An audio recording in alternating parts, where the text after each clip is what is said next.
So it looks like we had a lot of movement today. I think the last day of the trumpets are the 27th. I'm not sure. I honestly have trouble keeping up with some of the dates here. But we did have a lot of people kind of having symptoms today, it looks like, at least in the Telegram chat group. So Lewis suggested that we start a stream here. So we're going to do that. And I would like to just keep the forward moving motion of August 2014, because I'm actually still wanting to do this activation, because it's one of them that I haven't really explored in depth yet. So I'm going to just rewind it to some of the parts that me and Shamim were discussing last time, and just kind of set the encryption here for that. So I'll go ahead and play this here. If I can find the window. Okay. Which layer, right? Now, and that's how you get the placements here. That's how they knew which of the LUD4 codes to give us, which of the schema codes to give us, and which of the drama codes to give us, instead of having to give us all, 12, 24, 36 of them that would have been there. Oh, that wasn't there before. There was one there as well, and it was doing its like foldy thing, like this, and beaming at me out of the center of it. Oh, I didn't see that in the one in the room, right? These are like really, really big. And I go, what are you guys? Well, apparently they are.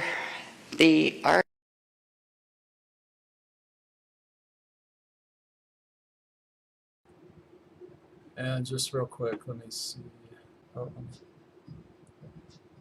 This part right here is really interesting, because I think Shamim was actually had an experience with this. She was starting to share with us on the last stream about like the plasma sheets kind of folding, and the origami thing, which came up again in KDDL 1. Not sure if she used that same description of origami, but there's actually it took me a little bit to figure this out, because she posted it on Perspectives after the stream. There's like an artwork, kind of her artwork interpretation of what she saw with that, I believe. I hope I'm getting that right, Shamim. Maybe you can correct me if I'm not. So that's up on Perspectives also. I believe it's linked to this chart right here too. So very interesting, like these folds that happen. All right, I'm going to continue.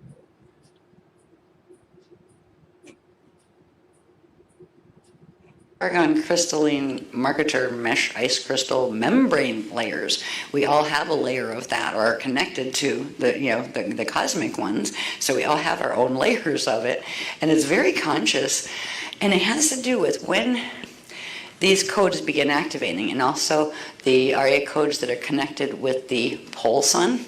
That's considered the heart of the Paragon complex, and that whole thing is considered the Paragon complex. When these begin to activate, it starts to allow a level of activation. They haven't told me which level yet.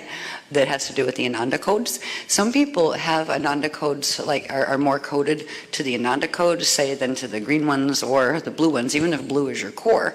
And you would activate faster if you have more Ananda codes in your template than if you compared to the other ones.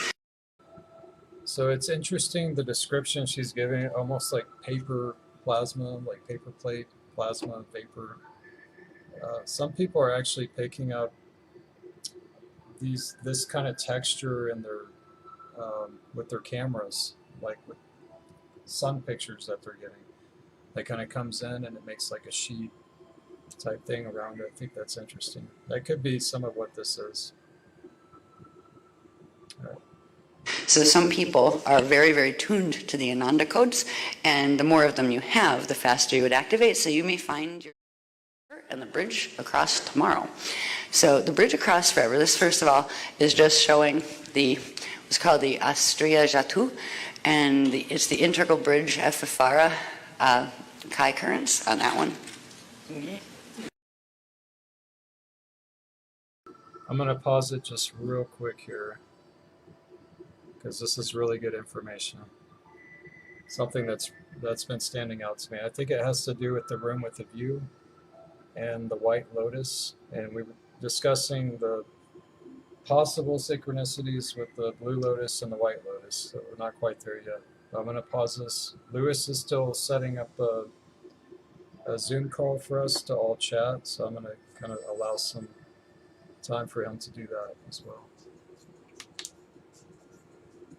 All right, looks like Lewis is ready to go. Just give me 1 minute. Okay. Yeah, we're still studying August 2014, so there's a lot of really dense information here. What caught my attention was the White Lotus, and we're working with the Blue Lotus now, so I'm trying to see if there's any connection to that. There might be.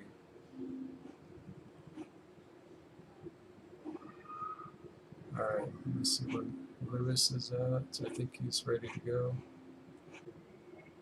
Okay, I'm just waiting for the link, Lewis. So whenever you, oh, there it is, right when I manifested. Let's make sure your audio is going through. Are you there, Lewis? Can you hear me? Yeah. Okay. Can you hear me? Yeah, I hear you now. It's really low, so let me get the volume. Yeah, I can hear you. Okay.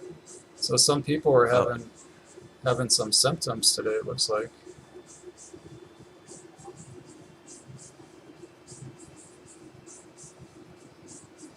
Let's try to shrink this down. I'm still trying to get the Zoom window here. Hang on. I felt pretty good, to be honest. I did It's too. only in the last couple of hours that it's really hit me. Is this the day of the last trumpet coming through, or when it's all supposed to be cleared? Or is that in a couple days? Trying to keep up with the dates. Heathlan's supposed to be It's like the a window. 25th to the 27th, Okay. I think. All right. Oops.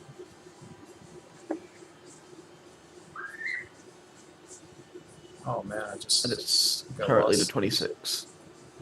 Okay. Well, for me at least. Yeah, it was pretty mellow for me today too. Wasn't much going on. It's supposed to outpicture, so how depending on how well the chevrons transmuted everything. It's supposed to outpicture, which is that your mic? Like whenever you unmute it, does it do that? Yeah, definitely. Tommy, if you can jump on, that'd be great. Be good to catch up. Paul was just on the last stream also. So maybe, I don't know if you've seen that stream, but he was talking about some of his perspective from Canada, from Calgary. So it's interesting to hear different parts of the country, like perspectives. Which I tend to resonate with what Paul was saying, actually, you know. Resetting PC, okay. Lewis is gonna reset.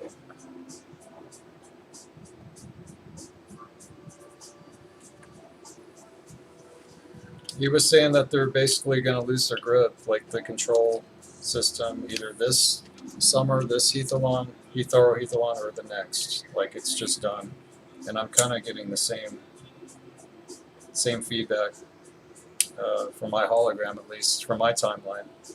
It just feels like things are wrapping up very quickly. But not to be naive about anything, and we still got, some people are saying they're not even going to do elections this year, but we still have that to kind of get through, and there's still, you know, a lot of sway that happens with the elections this time of year.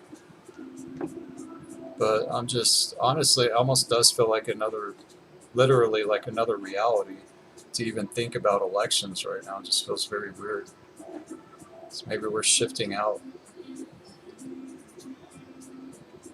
And I know Erica Lynn is getting a lot of reception from the future, you know. It's really interesting having her shares on here, her input. So it feels like she's very keyed into like her future line already. Yeah, so you didn't experience anything major today? Nothing going on?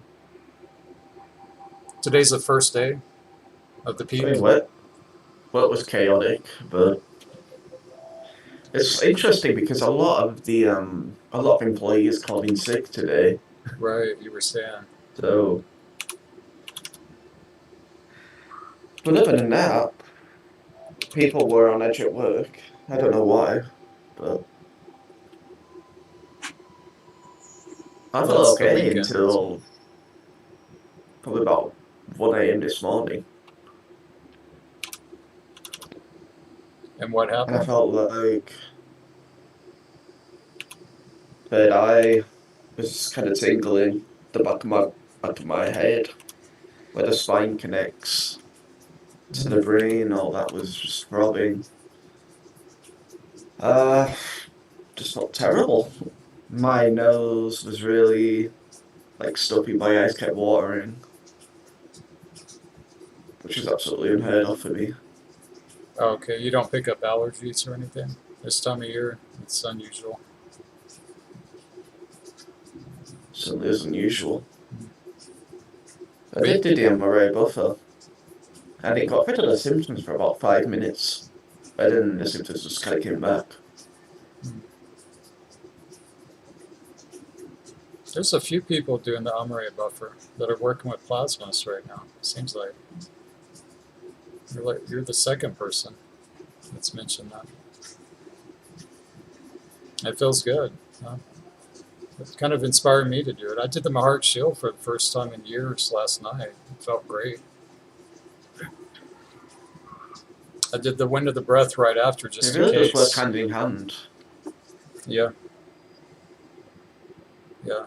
I was kind of like mentally antsy, like think, oh no. So I did the Wind of the Breath real quick right after just to kind of seal it. But there wasn't any weird stuff, no symptoms or anything. It feels clear. I think we just crossed some major hurdles. That's what I keep feeling. Like victories is on. Oh, who's with us? 100%. You can't see the name there. Is that Tommy? Tommy? Tommy, yeah. Hey, Tommy, welcome. Hey, how's it going? Hey, going good. So what are you experiencing? In terms of activations today? Yeah, anything unusual? Anything stand out? Or? Oh, yeah, today was completely chocked full of, like, auspicious coincidences, I called it. Oh, okay. Like, yeah, I went to the park. Well, actually, my friend who is a Tibetan Lama, he just moved in right beside my place, so I went to go see his place. And then me and my other friend went to the park to go meditate. And when we got to the park, there was some big sign saying like, like the turtle protectors, or was it the turtle guardians? Some big sign about the turtle guardians, and I was like, oh, okay, cool. There's this like turtle guardians watching. I saw us right that now. the other day on a truck with the lion guardians. I took a picture of it. That's Oh, no interesting. way. Yeah, that's interesting. Turtle guardians. Yeah. So then we were doing a meditation, and as we were doing the meditation, there were like 7 birds that just like all landed right in front of us and just started walking up towards us. Yeah. And we were like, what the heck is going on? Like, what is... What kind of birds? They were like, I want to say, what's the little blackbird with the little red wing? Oh. Just a touch of red on the... Lark? Like red and yellow. I can't remember what kind of bird that is. Yeah, I think I know what you're talking about. It's a sparrow. But you know, yeah, there's like a pretty small bird. Yeah. And then... It's usually aren't that tame either. Yeah. Oh, red-winged blackbirds. Yeah. Blackbirds, okay. Yeah, yeah. So some had red wings, some were just regular blackbirds, but they just came right up to us during meditation, and that was pretty crazy. Hmm. What were you doing? Oh, just regular meditation? Yeah, yeah, just like sitting meditation. Okay. Yeah. Are you doing the Ahura buffer also? No, this is the flame body. It's flame body? Yeah, it's the last technique. It's like the one you do daily, the daily buffer. So you do like a full run, and then you do the buffer. Yeah. No, I haven't gone into flame body yet, but from what Lewis and I talk about like his experiences a lot, and he like it sounds like something that I should do. It's quite an experience. I think probably gets most. Yeah. I've literally just been popping with massive shield with people wanting to do flame body. Yeah, yeah. Well, the Maharic Shield felt great. It was nice. I felt the same effects that I did the first time I did it. Just it always comes up my feet and then my calves, and then you have to, like, in real time, remember that it's circulating from your shield, like it's spinning. So you have to catch it with your breath and try to bring it up more. And mine seems to kind of almost like kind of lodge in my legs or something. So I'm trying to work on the circulation to come up more, like to the tailbone and stuff.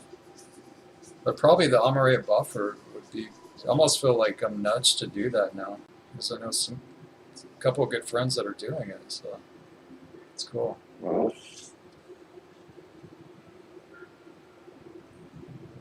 There's Were certainly there a some- difference that I felt between just doing the Maharic Shield alone and then they got the Amare buffer. It's certainly, It's I guess enhanced. with Maharic Shield, I feel it, but with the Amare buffer, everything feels very silky. It like it expands across my whole room, Oh wow. and I kind of start seeing like it's not like an emerald green, but it's more like just like a dark blue, and I just start seeing small just around my vision. But Have you been following the streams that we've been doing, Tommy, on August 2014 at all? August, yeah, I watched a bit of the most recent Tuesday one. Okay. I still have to watch more of that. Did you see the last one where Shamim jumped in? From no, India, no, I Shamim? don't think so. She has integrated quite a bit of this, and she does artwork Oh, with the wow. Chismatic codes and stuff. So Oh, hoping, cool. hoping that she pops back on, because it's really some technical stuff. But what drew me to it was she's talking about a white lotus, and we're working with the blue lotus now. So this is supposed to be like a room. I think it's the room with the view code, if I'm not mistaken. Oh, yeah. So some of these pictures right here that I have it paused on look similar to that code, like the schema. It's like a bone code, schema bone code also. Right, right. Interesting. I just got Magdalena, her like artwork Yeah, company kind of thing. I just bought one of her drawings of the Blue Lotus. And it was so nice. Yeah, it's such a beautiful drawing, such good frequency. I put it up in my room so I look at it right when I wake up. oh, that's awesome. Yeah, some people are Yeah, tuning such a into good- it. Mhm. I think the bone I really level. hope the tether comes. Yeah, I like the concept of it alone, even if it's just theoretical. To move through polarity drama, yeah, let's do that. That's Yeah. perfect. But to have like techniques and meditations is even better. It's really Oh good. yeah. So I'm going to unpause this and just try to see what this is here, because I think it's the schema bone code that's linked to it. The bridge across forever we activated on level 1, and that was this part that formed the vertical chamber of the integral bridge, and that means these two activated, right, and pulled apart, allowing the frequencies of the integral bridge to begin coming out the center. The second part of the activation is this one down here, please. Thank you. This is called Cross Tomorrow. So forever is the vertical one, and tomorrow is the backward and forward one that has to do with a central past that part merges out this way, part merges out this way toward the future, toward the future. So this is the past to future frequency, and that makes the horizontal part or chamber of the integral bridge frequencies. And this is the one that started activating actually on the 5th, and that's when the Ananda codes began their activation cycle. And it will run, its peak of its activation cycle of its initiation runs till the 18th, which is Monday, I believe. So we're right there at its peak.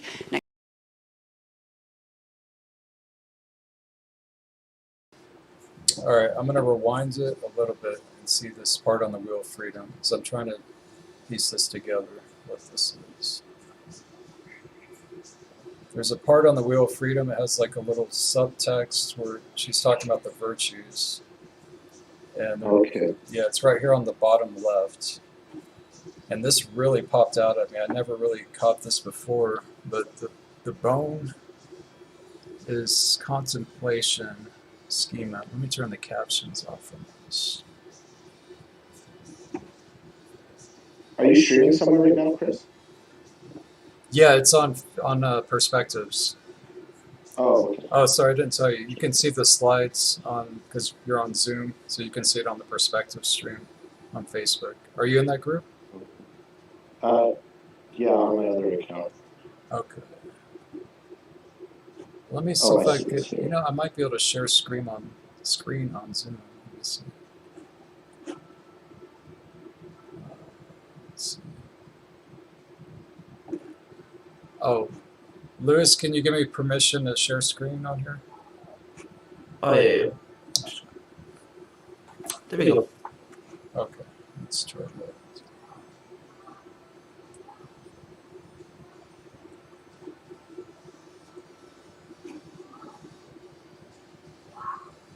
Okay. Can you see it, Tommy? Yeah, I got it. Okay, cool.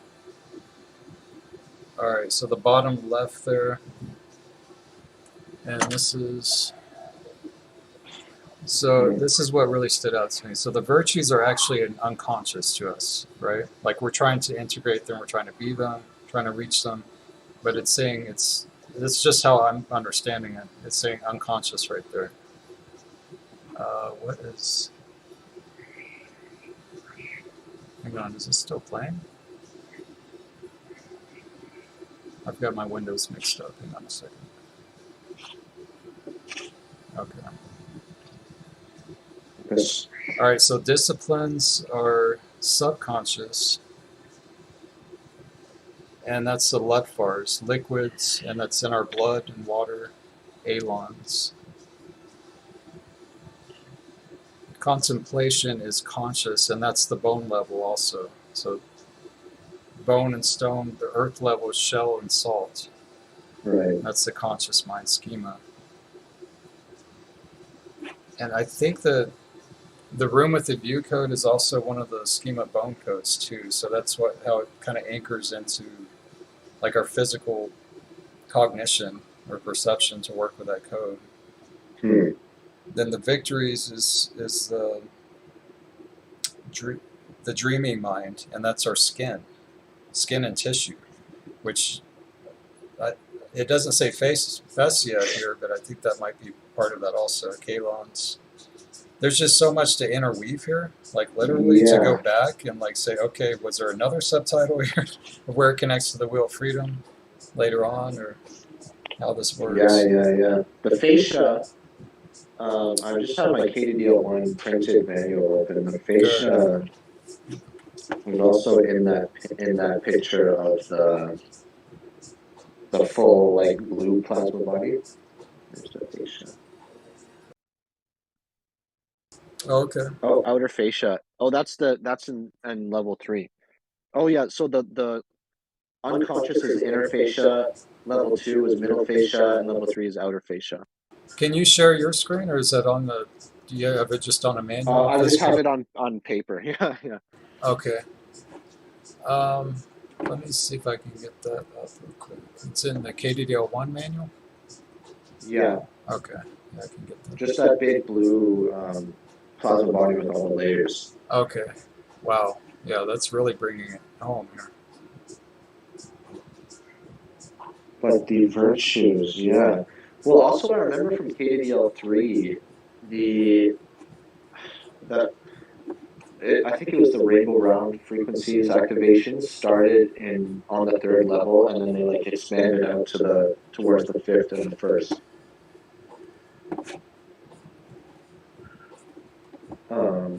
Everything in this work interweaves. That's what's so cool about it. Yeah, it really is. I don't think she's even keeping up with all of it. Like, it's going to take literally a team of people to really sit down and do this. No, some stuff I've caught that she's never said. Like way back when this blue plasma body painting originally came in, on its right side, plasma body. On your right side would be triangular, and on your left side would be Andromeda on that picture. And that just happens to be the same layout as the transposition passage and the emancipation passage, which came like years later. Holy cow!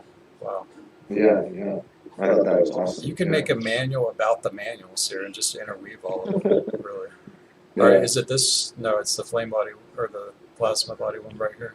Plasmatic marketer. Mm. Okay.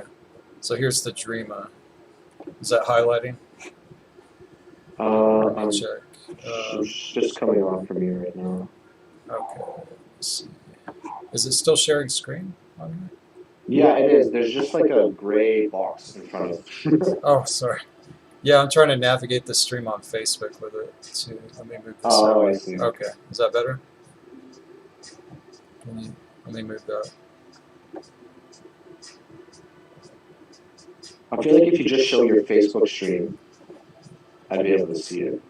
I don't know why. Okay. It's not. It's literally showing just a gray box, but maybe because you're trying to share two Screens. at once, I Yeah, don't know. I think it's like overloading it. Yeah. Let's see. But I can see your Facebook stream, like behind the gray box. I can see your Facebook. I can see it on the Facebook stream itself. Okay, good. All right.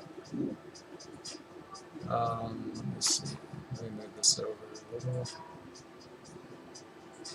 That's interesting that the virtues are unconscious. Yeah, isn't it? That says a lot.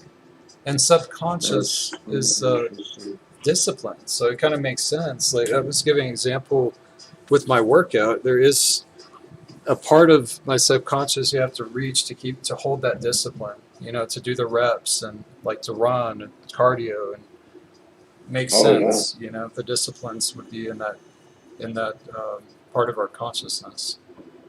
Oh yeah. Well, actually, this kind of brings up because when it was only after I activated my true body in KDDL1 that I was able to feel the Virtues Workshop stuff way more. Mm. It was almost like before I didn't even feel it. After the true body I did. activation? Yeah, after the true body. Yeah. Okay. But that would kind of bring it into these plasma body levels, right? So maybe that's why. Yeah. Maybe that's why. Yeah. So which part were you pointing out here? Was it on the Schema? blue one? Yeah. Schema, Ludfar, and Ashwija. Okay. They all have fascia. They're all related to fascia in different ways. Day center, also. Oh yeah, the day center. Yeah. You can literally yeah, link this into points in your body. So 3, that level, or it's like, no, it's showing the auric level, right? Those little dots. Yeah, that connects, I believe, to the auric level. Well, because the true body, it's not on this graph, but I think it's just above, like in between 2 and 3. I'm pretty sure. 2 and 3. Okay. Because I think at the very end, she just drew a little line saying where it was. Oh yeah, that's right. I remember that part. Or somewhere, not at the very end, but somewhere it was drawn. Okay. And Dreama is the skin, so this is the skin. And yeah, it does say fascia here. Outer fascia. So skin and tissue is stream, bone, outer fascia. Inner fascia is unconscious mind. Incarnate mind. Density 1. Okay. You see all the little rabbit holes we can go down just on one little part here. So I'm going to unpause it. I'll get back on. Do you think that this Wheel of Freedom graph and the 12 positions of everything, does that also correlate to the 12 incarnates in that Lotus of Life diagram? Probably. Lotus of Life? Or that's like, you know, the one with the Resolute twin sets from Sliders 9 and onwards? Oh, yeah. With all the Yeah. circles and then the I plus. would think so. Like it would all link with sliders and the Well, I think probabilities. does. Yeah, I think it Yeah. does actually because of the Resolute twin sets. On one of these, she mentions how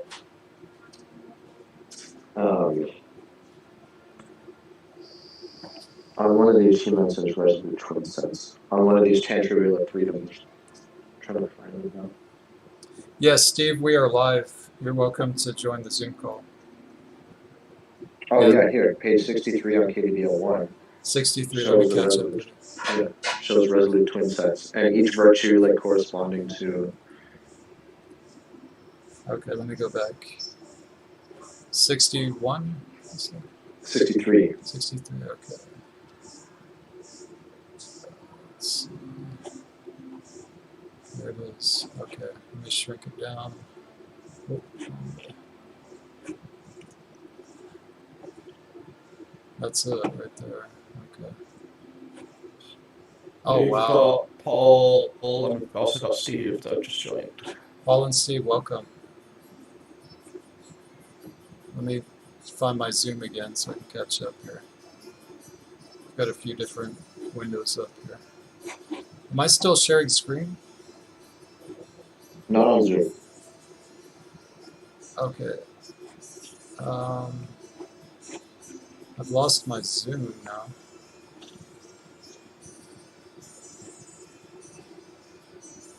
Let's see.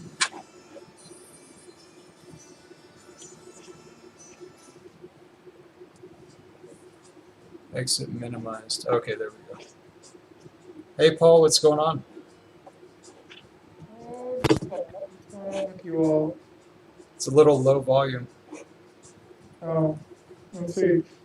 Not a lot. What's going on with you all? Just trying to piece this together. What are you seeing here? Did you catch much of the video just now, or No, No. no, I just popped on and Okay. yes, what do y'all know? Well, Tommy, well, first I paused it at this part. Let me go back here. I got like so many windows up now. We're going down chaos rabbit holes very quickly here, so we need to slow down a little. Let me go back. Is this showing here? Can you see this? You'll need to watch it on the stream to be able to see the slides, because it doesn't let me share on Zoom. Okay. So let me know when that wheel pops up, when the screen pops up.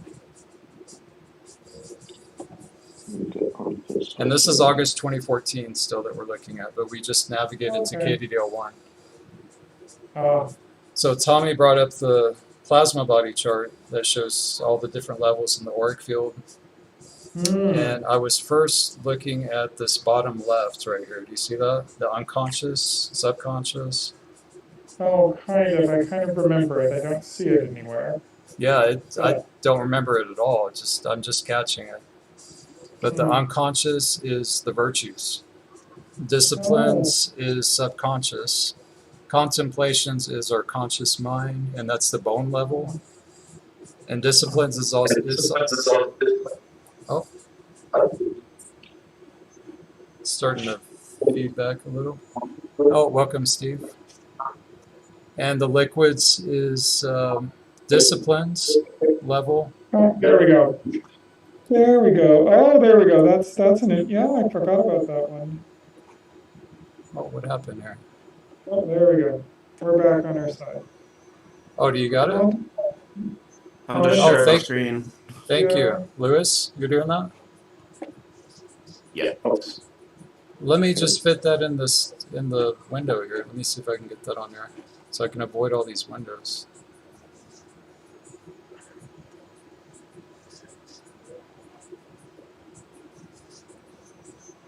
Okay, that should work.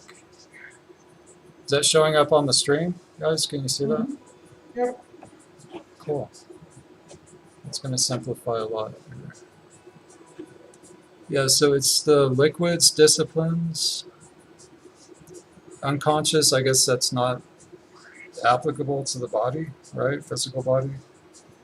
Contemplation is the conscious mind, and that's the bone and schema level. Victories is the dreaming mind, and that's skin and tissue. And I was just asking, like me and Tommy were talking about this, would that be on the fascia level?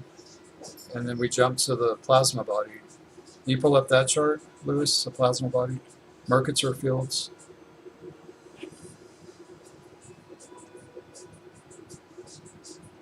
Yeah, I think that, yeah, that's it. So, and where did you take us, Tommy? Where was it at? Oh, so yeah, just layers 1, 2, and 3 of the layer 1, the inner fascia, then the middle fascia, then on layer 3, the outer fascia. Okay. And then true body would be like in between 2 and 3, I think. I don't know if that one's in KDO 2's, but in KDO 1, I'll just have the manual open here. The true body is, she just like draws a little line, right? But like Yeah. just above layer 2.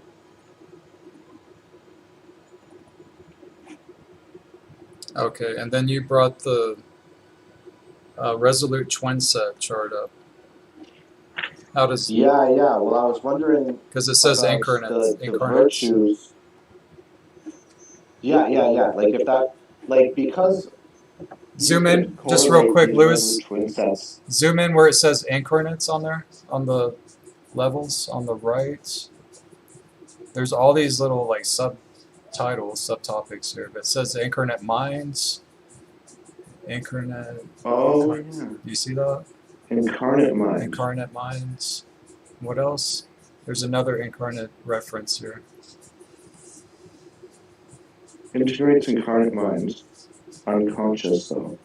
See, I don't know, because when I do the virtues meditation from what is it, the mirror in the sky, that is supposed to work with the physical body level. And maybe it's not the virtue itself, but it's just like a resulting activation. I don't know. Scroll down some more, Lewis. Was there any more on the bottom? Yeah, keep going. EFFI core. Okay. Thought there was another reference to the incarnate out there. I think it's just the incarnate mind. And scroll back up.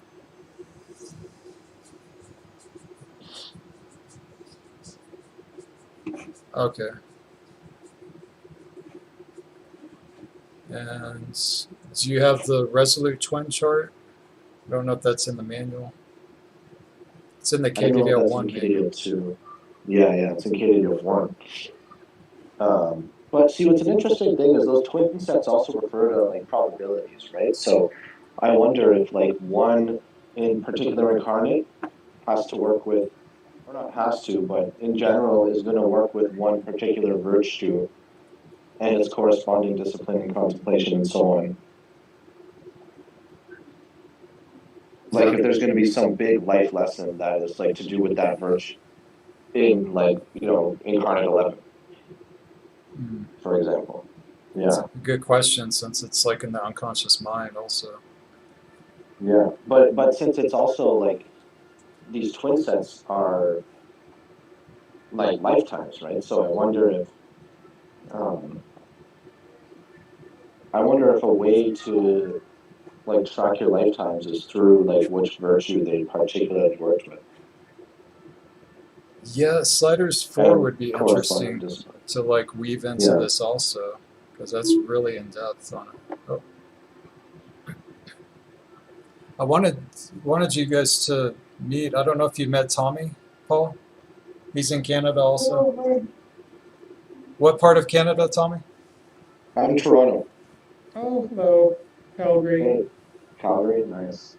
Yeah. Mhm. I've never been out there, but I've heard it's really nice. It's lovely. I used to live in Toronto, so Oh, right. I went to school there. So Oh, did you? Like you? What school? I went to CCNM in Toronto and lived there from 2006 to 2010. Oh, well. Yeah.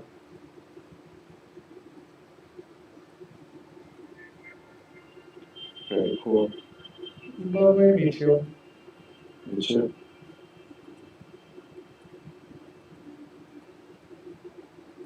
Steve. Enjoying a lovely sunny day here on the east coast of Australia. We're in autumn. All you can see is white out there, but there's a forest out back there. That light really blows the camera out, unfortunately, so you can't really see how lovely it looks out there. We've had basically the first half of the year where it rained the whole time, so to have some blue sky like this is really nice. Good.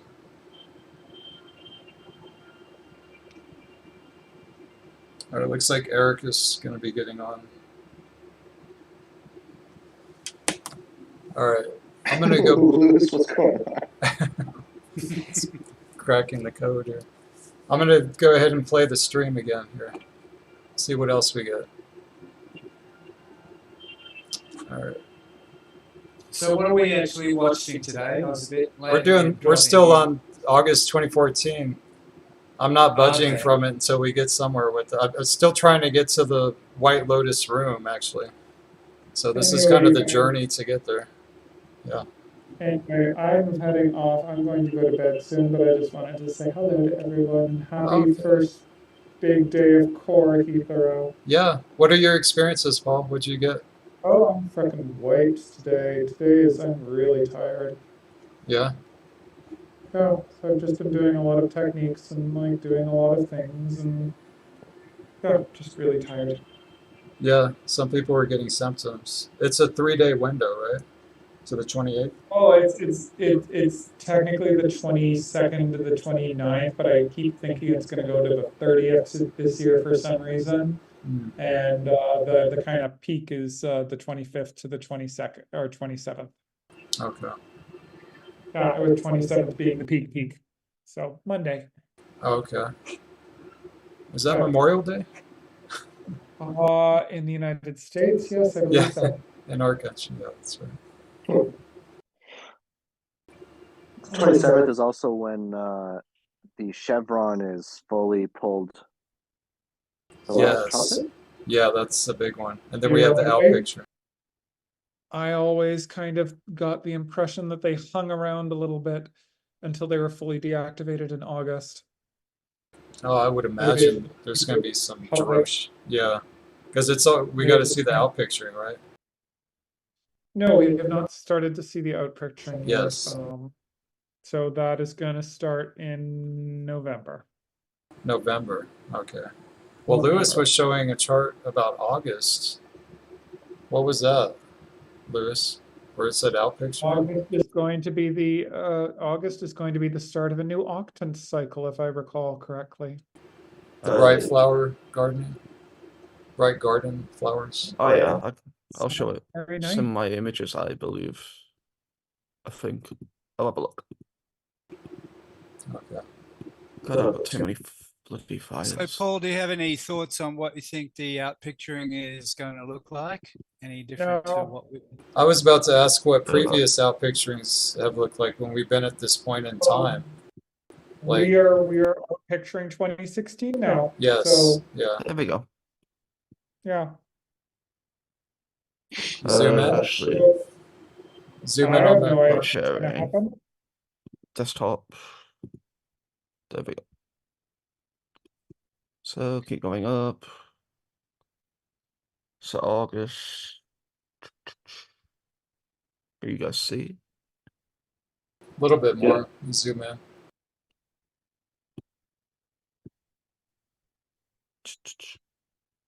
Yeah, that's better.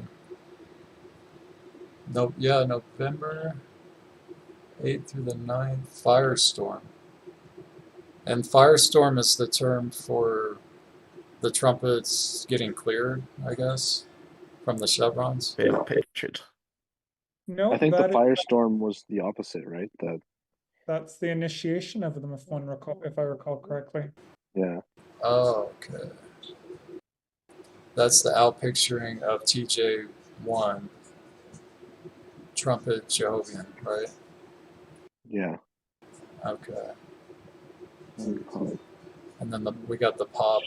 Oh, that's going to be fun. There's just such huge implications here. Metatronic CDM just pops off. That's all. Yeah, like what is that gonna?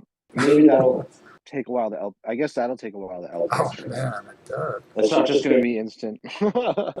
Yeah, there's got to be some kind of effect we would feel still.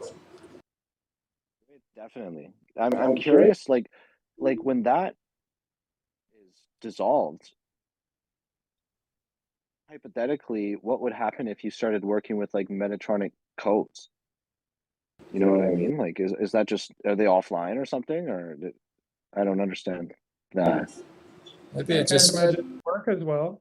yeah, maybe it gradually kind of slows down or something. Probably health Yeah. issues and things, like they need to go reincarnate. Electronic codes work a lot the way that ours do, and it did take thousands of years of grid work to get the planetary energy system to a position where they would work. So, you know, that theoretically could pop off at some point. Yeah, that I guess that's all a micro and a macro, right? So that does make sense. Would maybe the people who are plugged into that kind of ritual and methodology just find that their rituals and practices just don't seem to be working anymore progressively over time? I think Mildred has fixed the Zoom link. Should we get it? Maybe. Well, they're still working now to some extent. We kind of get a little indicator how much time. Yeah, I actually met some people who thought Metatron was the bee's knees back in the 90s who were doing all this stuff, like these Reiki people who were doing stuff with Metatron. And I haven't been associating with those guys for about 25 years, so I don't know where they're at now with it all. But People love they, Metatron, even. oh yeah, they're right into it. This one couple I knew used to sit down and they used to do this meditation together, and they could literally, like, you know, put a hole in the clouds above their heads. I talked to that guy recently about, a little over a year ago, and he said he doesn't really do that stuff anymore. He still does the Reiki, but we swapped notes because I told him that I'm into this thing, and I said, well, according to what I've been studying, you know, Metatron is not really the way to go. It's not a good thing. No. And he said, yeah, it's not really a living energy. He described it as being like a net around the earth, and you could use it for what you wanted to use it for. And I thought, oh, okay. Is someone who was having experience of it and working with it like 25 years ago, and he described it the same way as what we're having described it to us in the teachings. And I'm glad I steered clear of all of that. A couple of those people who were into the Metatron stuff really tried to do me wrong back then too. They were not very nice people. Well, So yeah. I'm just wondering, if they just find that whatever it is that they're doing now, if they're still doing it, that it just doesn't seem to be working anymore once we pass that snap-off point, or even if it's not really working for them now. I don't really know. yeah. Well, that would be like the Metatronic seed atom. If I interpret it like the working in a similar way, perhaps to the Christ Star seed atom, like it would just be the source of energy for all the Metatronic stuff. So maybe slowly, like obviously that was a finite source to begin with, the Metatronic one, but still it's a Yeah. source nonetheless for their. I just wonder about like the religion, like the worldly religions that like a lot of them are built completely on Metatronics. Like what happens to those? Maybe they'll start to work. There are very few big religions that are built entirely on Metatronics. Right. So most of them have a lot of good stuff in there. It's just, you know, maybe mixed in with some stuff. So maybe the stuff that it's mixed in with starts being de-emphasized. Yeah. Paul, do you remember her talking in this workshop about the 2/3 of the green and violet shields that were going to heal, but the 1/3 reserved for free will, like for the Metatron? Yeah, I never quite got into that whole free will thing and everything. So I was just like, but yes, no, I do remember her talking about that a third would stay kind of reversed. How does that link into the new information? Has there been any changes to that? Oh, I don't know. Yeah, haven't connected that. No, I haven't really thought about that much. Because it seems like it's not talked about as much as just talking about everything healing or having the opportunity to heal, like all the phantom Yeah. fall systems, everything. But there used to be Yeah. throughout the work like a path for fall shields, like host fall. Yeah. So I couldn't tell you. My emphasis is more on the healing stuff. And I used to think more about the various falls, but I just don't think about that much anymore. Yeah.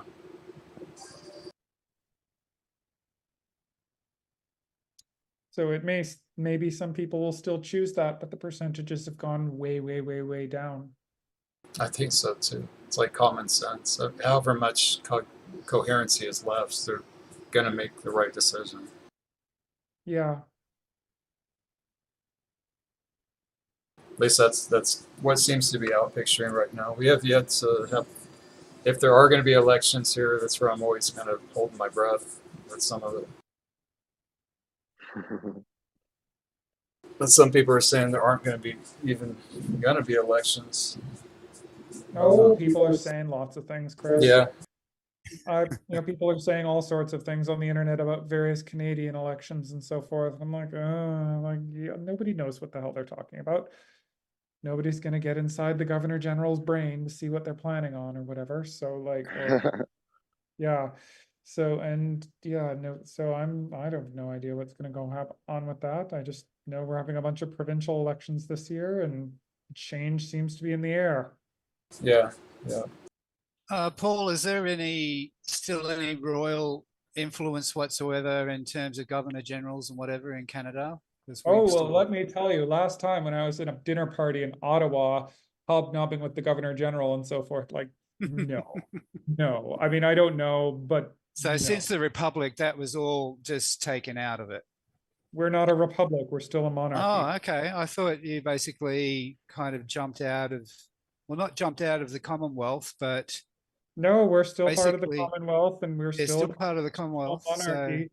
And because of how difficult it is to change change the constitution in Canada, the British could get rid of the monarchy in a week, and they could just move to Canada, and it'd take us a decade to actually get them out. So, and it's like a lifetime of political effort to change the Canadian constitution, and it is not really worthwhile for something that costs Canada $1 per person per year. So we're a monarchy. I don't think they actually have much power. Maybe they get treated nicely if they ever come for a visit, but I don't think that they exert much power in policy or anything else like that. Like the current Governor General's Inuit. Right. okay. Yeah. So yeah, and it's kind of funny. I remember someone once saying that the Queen was the biggest landowner in the world, and they listed Canada as all of her as basically her private estate, and that's horseshit. All that land belongs to the crown, and the crown is just kind of like a mascot for the government. So that's not actually anyone's personal property. It's the crown's land, not the person upon whom the crown rests, kind of thing. So yeah. Well, we have a lot of crown land here too, and I think in most people's minds it is the crown that owns it, not the government. Oh well, The government is a subsidiary of the crown, so they're kind of like the middle management for the crown. I'm going to Yeah. say that if the Charles tried to actually do anything, I don't think anyone would actually do it. Canada, do this for me, and most of us. Well, I don't think it would go down in Australia ever again. It happened before. During the 70s, we had our big crisis where they the Governor General kicked out a Prime Minister. Yeah, that's not really ever happened here. Yeah, I don't think it's happened anywhere else except for here. Yeah, you're all special. That's never happened here, and I don't think if Charles went and ordered something, I don't think anyone would do anything about it. So well, I know there's a lot of royalists in government and in the elites of Australia. They all seem to be part of that, whatever that faction is. They're all great believers in it, and they're all sticking together. Oh yeah, no, Um, there's lots of royalists in Canada too. Old people yeah. love the monarchy. Oh yeah. You they love talking about monarchies and Harry and Meghan and all of that shit. And I'm like, I don't care. I've got real problems to solve and everything. I don't give a shit how we elect. I mean, I don't really give a shit about it. You know, I liked the Queen. She was Yeah. fun. But since then, yeah, whatever. She was kind of interesting. But yeah, no, aside from everything else, I'm like, I really don't care. We've got like real problems other than, having a powerless, unelected head of state. Like, not Yeah. a priority. I think if push came to shove, even if Charles was like, "Oh, I'm doing all this shit on crown lands," like if push came to shove, I don't think that like they would have power. I think they're only holding on to a shred of it because they don't do anything. They don't Well, even have that. they are dependent on their middle management really kind of taking care of business. I mean, it's not really like the United Kingdom is a world power anymore. They don't really have a military. Well, that was the I mean, I funny thing. I remember during Brexit and afterwards the English were all like, oh, we're just going to reconstitute the British Empire. And, here in the former British Empire, my ancestors were Acadians and were genocided by the British Empire, as were many people's ancestors in Canada. The British Empire is like, yeah, no, we didn't ask for this. And also, no, go fuck yourself. yeah, Uh, yeah. we are independent now. We are not part of anyone's empire except for the frigging Americans now. And, even then, but yeah, no, that's kind of it. It's like British just have their thing. They still have their delusions of empire nowadays, even though they are second-rate power, just like Canada. So, Mm. yeah. It's all in the City of London, I guess, the financial institution. There's certainly plenty of money there. If you believe all that conspiracy crap, I do Yeah. not. London is a whole different thing. It's kind of like, so you got the City of London, which is like, for example, the monarchy is not even allowed in there. They would have to ask permission. And then you got the outer city of London, which is it's fucked as London. It's But a that's like whole pretty London. Like the outer city, that's like what we think about as London, right? yeah.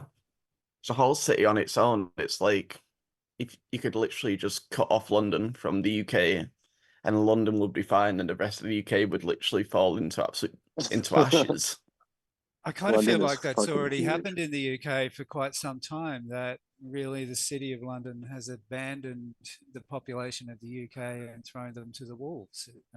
It's such a small part of London, though. I didn't even go to the City of London when I visited Lewis in 2022. But I will say I noticed, like, compared to Canada, I noticed that England had like a much more of an actual royal presence than Canada. It's basically like we don't have royalty. But in No, England, the it was a Governor lot General. more. I mean, they're still Even the useful to Governor some General, right? regard. Like, I can't imagine the only time you hear like, oh, I remember I visited Parliament like for a school trip when I was younger, and they were like the Queen of Canada, and I was like, what the fuck is he talking about? Oh yeah, I guess yeah. No, I mean, the Governor General is like, I would love to be Governor General. It is the best part about being a politician. You go around and you raise money for worthy causes and you give away awards and you go on tours and you greet dignitaries and you go to parties and you like cut ribbons and kiss babies without the responsibility of actually having to be elected. It's a great job. I would love to be Governor General. So, That is true. Yeah. oh, there's that. So and eventually, if we do ever move away from the monarchy in Canada, we'll probably just make the Governor General the Queen or something, and they will continue to have no power, and they'll continue to just be do all that stuff. But yeah, I'm like, I have no idea how the monarchy works in the UK.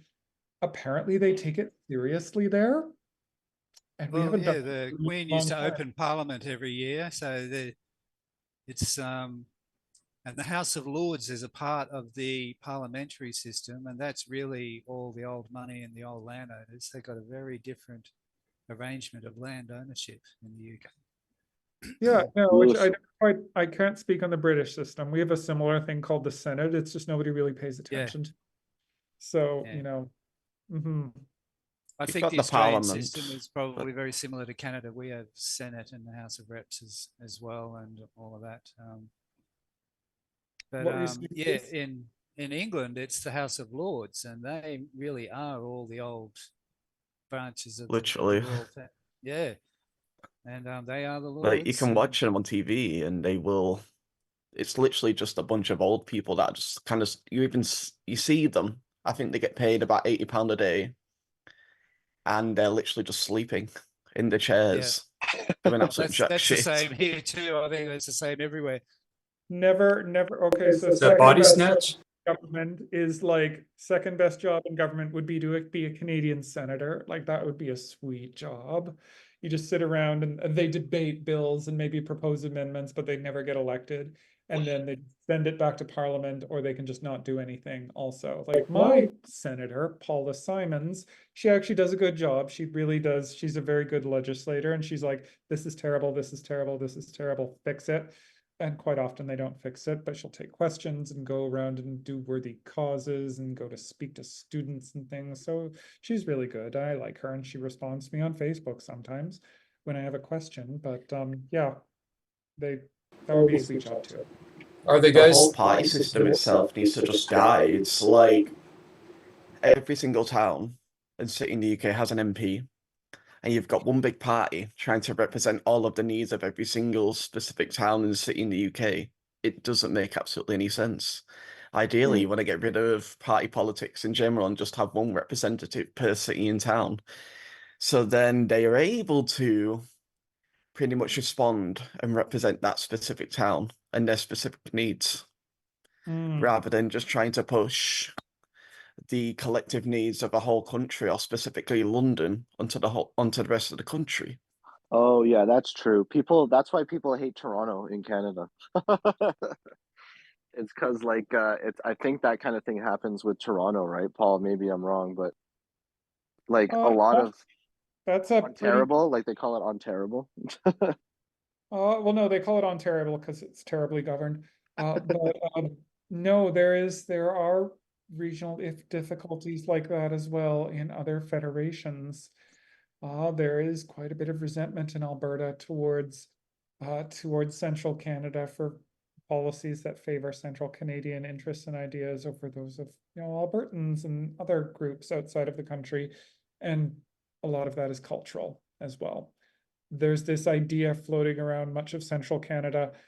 There's kind of a neo-colonialist idea that you were educated in, not you personally, anyone, but like if one was educated like at Harvard or one of these great institutions, one comes back to one's backwater country, and then you know what to do. And so everyone else just needs to go around and listen to your ideas, which is why relationships with Alberta, not in that part of the country, are so frail, because that is not the way to approach Alberta. And that's why the relationships with Indigenous people are deteriorated recently, because that is not how you deal with Indigenous people. Ever.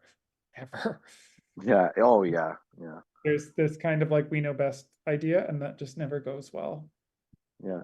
My friend is in law school at Queen's, and Oh, he's doing a study right now on Indigenous prison populations in Canada, and he said that 32% of all prisoners are Indigenous in Canada, yeah, that's and quite well. 7% of the total Indigenous population is in prison.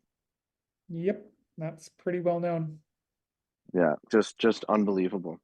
It's pretty similar to the Australian statistics too. Pretty much every Indigenous man has spent some time in prison, and they are incarcerated at least 5 times more than white people. The jails are full of them.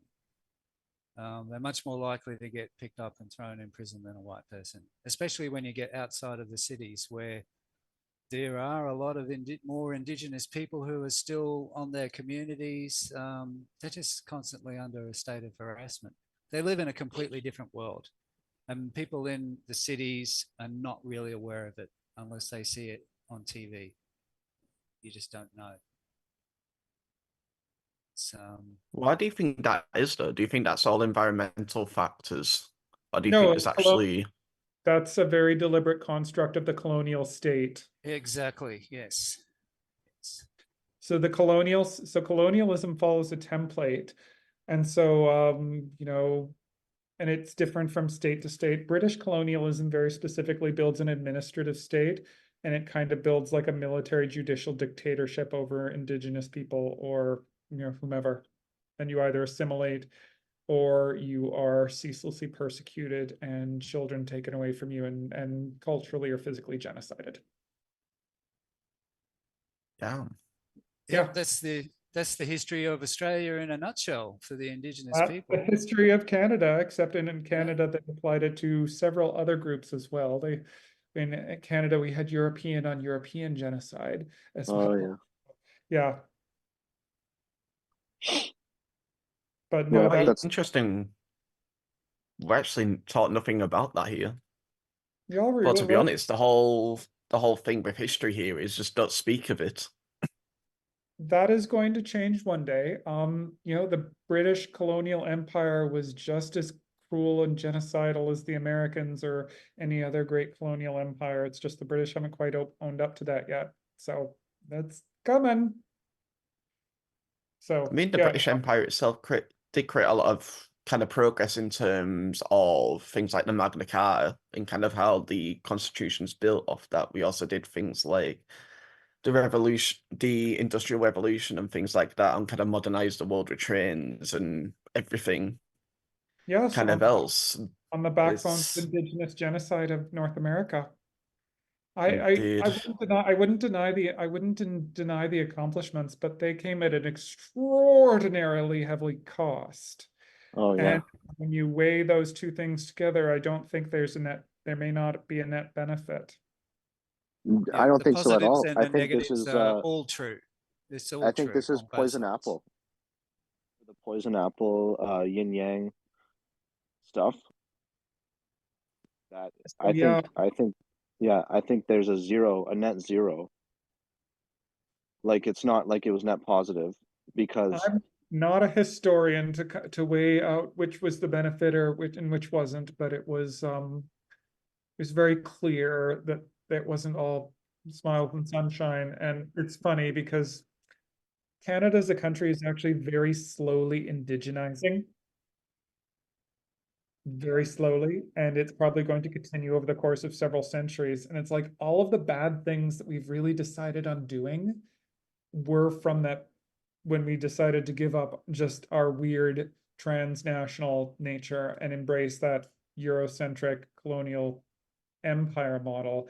It's like all of our crappy bad decisions are when we were doing that, whether it's in the modern corporate era or back when we decided to, you know, all right, we're going to have one language and we're going to make all the we're going to, you know, educate all the and eradicate native cultures and do the residential school thing and whatever.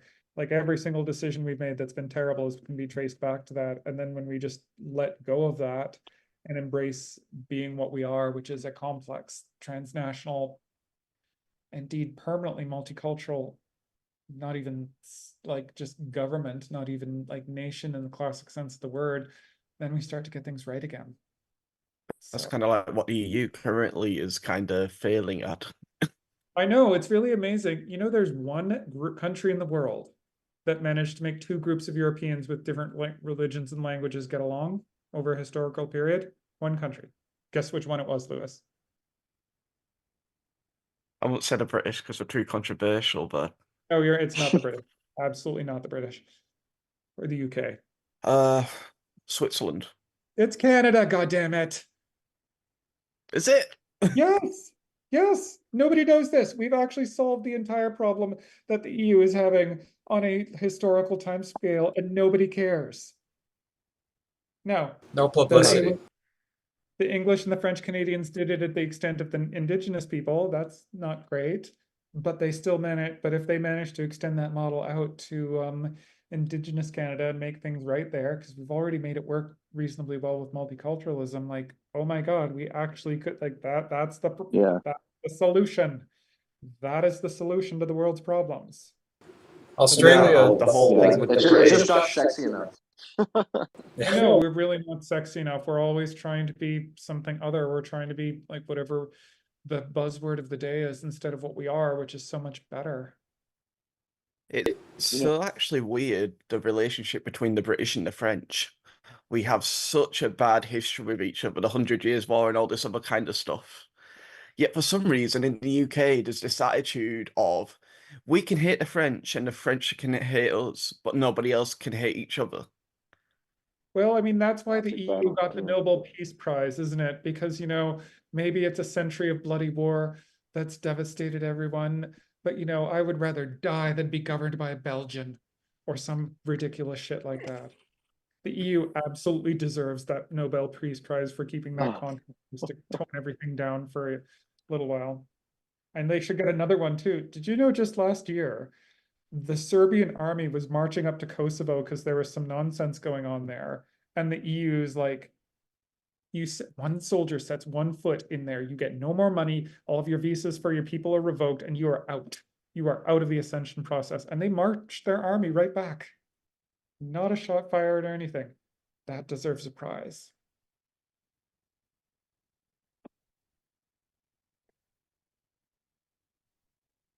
Stern hand actually used the right way for a change. No I know, publicity ever either. I know, no publicity at all, because the Serbians didn't want to do it up, but the EU is not a perfect institution. Joseph Fail wrote a lot about how it had its origins as a Nazi project and everything, but I'm like, however they started, they are keeping it down on that very bloody human continent. Europe still remains the bloodiest human continent to this day. So yeah, they clap clap EU. You stopped another Yugoslavian war this year. Clap clap.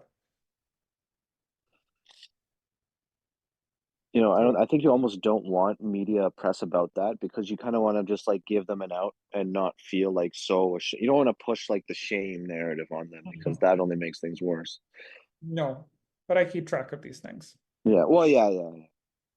But in Canada, you know what's interesting? Like Toronto, obviously, you know Toronto, like there's a neighborhood, there's Greek Town, there's like, you know, Little Tibet, there's this and that, but there's no like indigenous area where you get indigenous food and indigenous, like maybe you could say Parkdale, but that's really like Little Tibet. That's how I know it anyway, Little Tibet.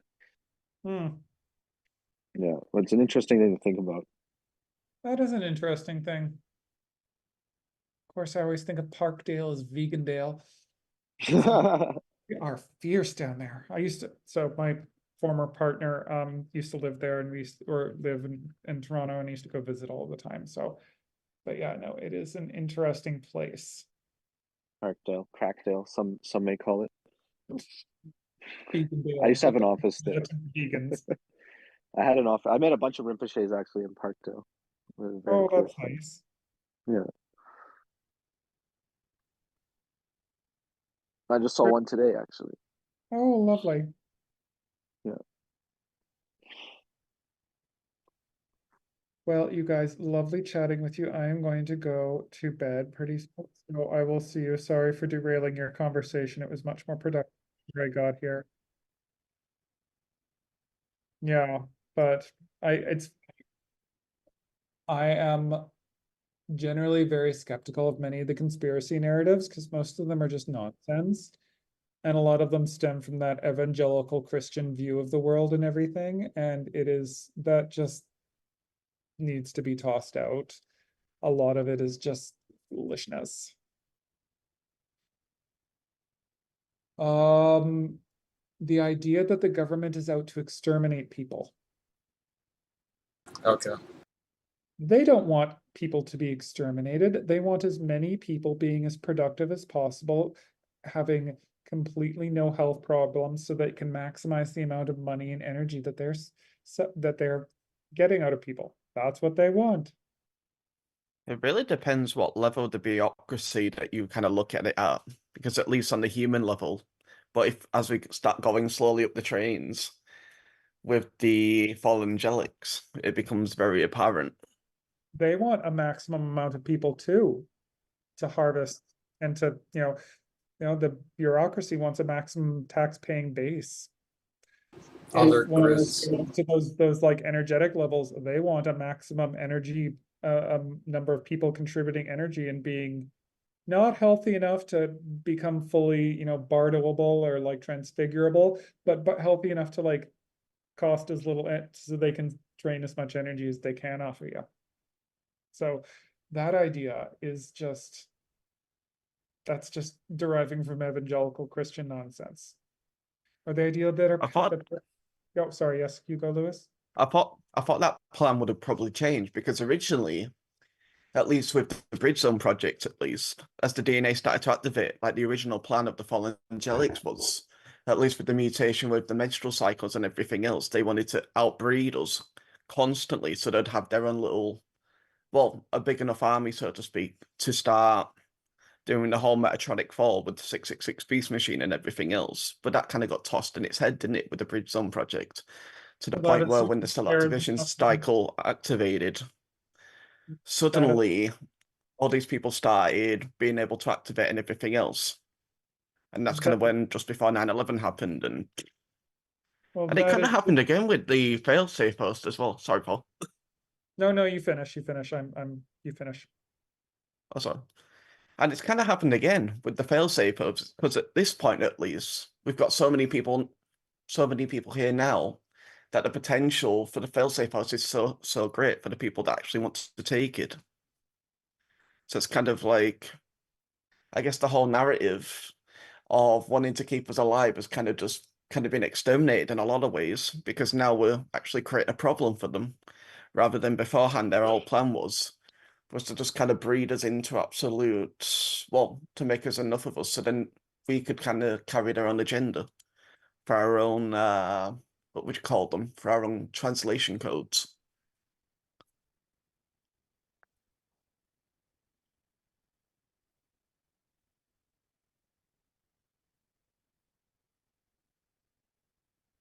Okay, yes, actually bed. So, night, you guys. Okay. Thanks, Paul. Have a good night. Bye. Thanks, Paul.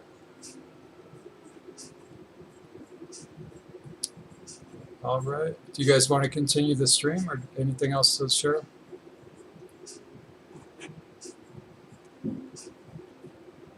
Let's continue with the stream. Okay. All right. Yeah. Let me get that up here. Oh shit, it's 5:10. Oh. I don't even look at the clock anymore, Lewis. I'm just like going with it. Lewis, you do a lot of late nights. I'm too old to do that stuff. Yeah. Not the first time, though. It's kind of natural habitat, I guess. Do you have to work tomorrow, Lewis? Do you need to run? No. No? You're good? Cool.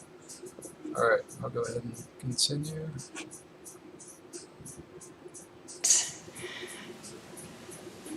Of the three layers, it Paul. activates the full one. So what? I hope these get Paul if I was ready just to go full into debate mode. No, I think he was on his way to bed. He sounded kind of tired. Yeah.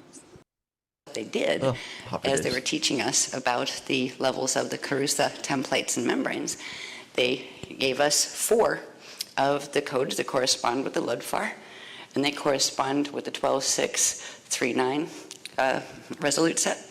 So that took care of the primary activation of the Ludfar liquids fields. The next one they I'm just catching up real quick. Let me look at the chart. Hold on, that was about Resolute Twin sets. Did she just say? What was your? Yeah, Let me rewind it. Not. Yeah. Yeah, there was a mouthful there. set, the 4 faces of be it the soul, the oversoul. Okay, let me rewind it more. Yeah, Don QT membrane. Okay. Okay. Yeah, it does all connect. It's right here. 10 keys, terakeys, denkeys, and all of that. All right, and the Dana Kohare disharmonic and the karmic template. I wanted to bring this information back in because the layers of the the Mercator fields that we're going to be clearing and dealing with now actually begin to work on these layers. It's stepping out the frequencies of the integral bridge. So now it's beginning to clear any of the distortions that have been in the spirit body structure and the light body structure, because the light body is still holding a lot of the distortions, particularly since the violet and green shields went in reverse. That dragged a lot of the light body frequencies back into reversal, even though we've worked for years with the freedom teachings to bring them back around the right way. The plasma frequencies are what turn that back around, and that's because they don't want you to turn the plasma, they don't want you to use the plasma body to turn back around the distortions in the light body. Interesting subject, right? We're seeing a lot of that. So, people out there that choose to do that, that's their choice. They can use, the information that has been taught in any way they choose, but I also have the right membrane and the Danakohari disharmonic karmic template. Next one, please. It just all sounds so surgical, like there's like guardian doctors here operating on our timelines and density levels, everything. Yeah. That's so interesting. Her relating it to the Kiti awakening.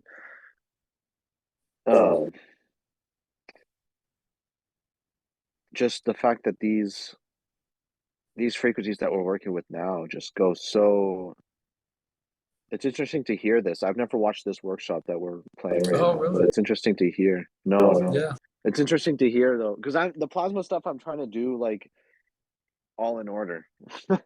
Yeah. Like a good student. Yeah. Yep. Yeah. So what, because you did Sliders 9? Yeah, I did Sliders 9, 10, 11. I did a bunch of Sliders era stuff too, like floating Buddhas and Mirror in the Sky, a whole bunch of all that stuff. Yeah. Okay, yeah, you sound familiar with it. I wanted to ask you, what's your experience with the Don Keatsi membrane and karmic resolutions? Oh, karma. Well, It's supposed to buffer it, right? Yeah, well, especially the I work with the virtues meditation that brought the Cosmogel in, and put this like Cosmogel, which is like flame of Cosmea energy, basically, like around all your Kiti membranes, so that when other karma from your other life like comes in, it just like immediately gets burned up and then back into the EFFI fields eventually.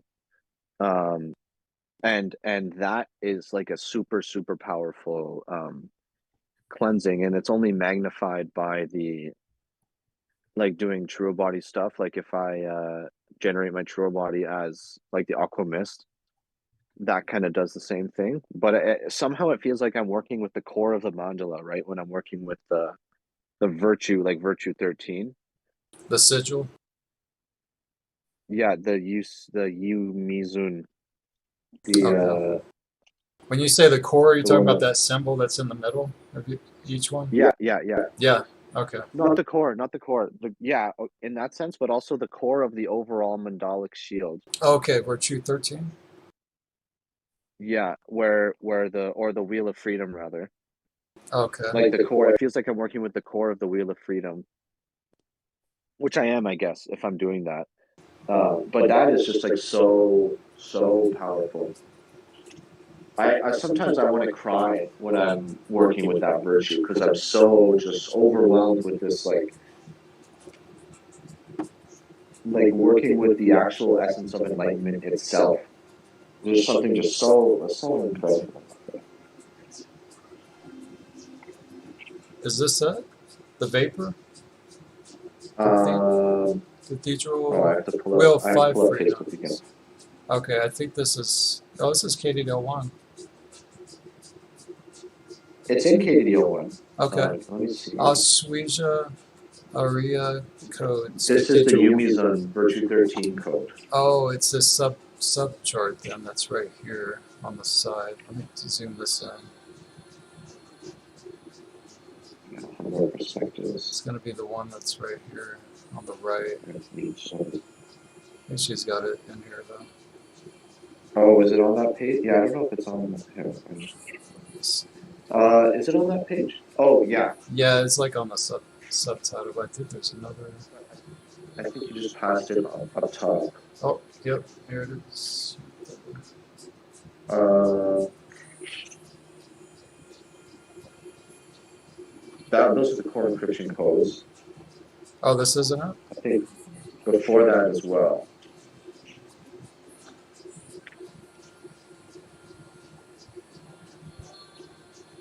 Wheel Just disciplines. before. What? Hey, are you on KDDL1 Yeah, manual right now? yep. Okay, I'll find It's it. not I'll this flip one it right to here? you. No, but that has all the 13. Oh no, it's where is it? It's I know it's in this manual. It's got the sigil and the code in the middle. Never noticed that. Yeah. Oh, on page 51. Okay. All right. Yeah. But this one, you're doing optical pineal induction over and over for 12 minutes. Oh yeah, give me Zoom. Virtue 13. Okay. Yeah, and this virtue itself would be the core of that entire, like that's literally the center point of the entire wheel of freedom. Yeah, like it just showed on that chart there. Back Yeah, here. yeah. And what's interesting is like you could apply this to the Buddhist mandala principle, where there's the Buddha in the center and then everything outside of it. So all these elaborate things, but like the true body frequencies are like on the level of the wheel of freedom, which is the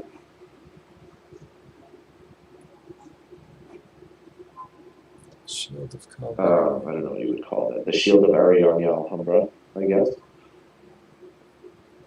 The true body frequencies. So even like it just goes to show that the somehow the luminary body, because I'm working with the luminary body when I'm doing this virtues meditation, but somehow this meditation itself still ties into the true body and all the later work. There's the shield of Ariadne Alhambra. Yeah, those are the cathedrals. If you know, like if you remember the cathedrals graph, I see it. those are the cathedral placements. And then right in the middle, it's not shown on this graph because there'd just be too much, but in the middle of the, like under Cathedral 1 would be Virtue 13, the Yumi. Oh, right in the middle. And which is also an ether element, right? Well, it's all the elements, but okay. All the elements come from the ether, yeah.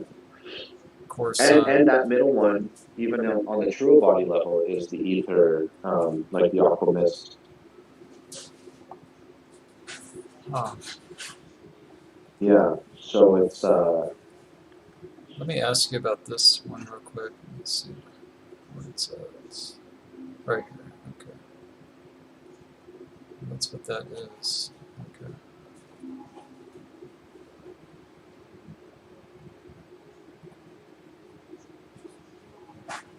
Have you worked with this that much? The E-LAi-sa code? Virtue 15? Yes. These are Virtue really 14? good. Yeah, 14 and 15 here. And that just shows all of it together here. It's incredible. More. Yeah, oh yeah. It's a bridge. Yeah. You can see Internal exactly bridge. where the flows are coming from. But I've worked more with the Lila and Trua in the One Thing Daily, where you're working with the shield of Lila and the shield of Trua. Okay. Yeah, those harmonic the crystal universe bridgeway. looking ones. Yeah. So way back. Yeah. Or that's KDL too. That one is totally blissful. The One Thing Daily, totally. Total, like, if you're gonna come face to face with this God source concept, so you better be ready for it. Wow. Does it ever get, I've been meaning to ask you this too, is there ever a time where you've done like too much tech? Brought in too much frequency? Had any side effects, anything like that? Yeah. Doing One Thing Daily. The first time I did it, I was like super nauseous because just the plasma frequency was so intense. Oh. And I had like, when you're meeting this like God source, you know, EFFI point, all the expansion of your ego, right? When it's all kind of dissolving away, like those, it's programmed to be fearful and all this kind of stuff. So all that stuff obviously happens, but then just the sheer level of frequency that my body was taking in was like so strong, that I thought I was gonna like throw up, and then I basically just like passed out for like, Wow. I don't know, like an hour, and it felt like I had slept like 8 hours. Like it was, So did you have to like recalibrate and just pace yourself with it and everything, or yeah. find your Well, now I rhythm? pace myself with the one thing daily. Yeah, like I don't do it all the time. I'll do like Wind of the Breath every day, but the one thing daily, it also takes a bit longer. It's like half an hour thing for me. So it's like either I do the one thing You daily did or the- I do like my regular stuff. Jeez. Hang on a second. I'll be right back. Hello, Mildred.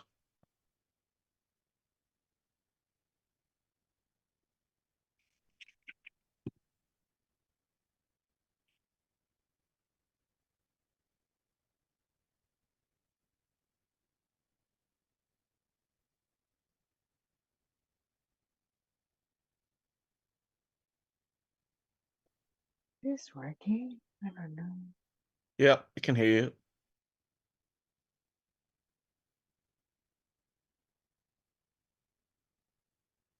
Hmm.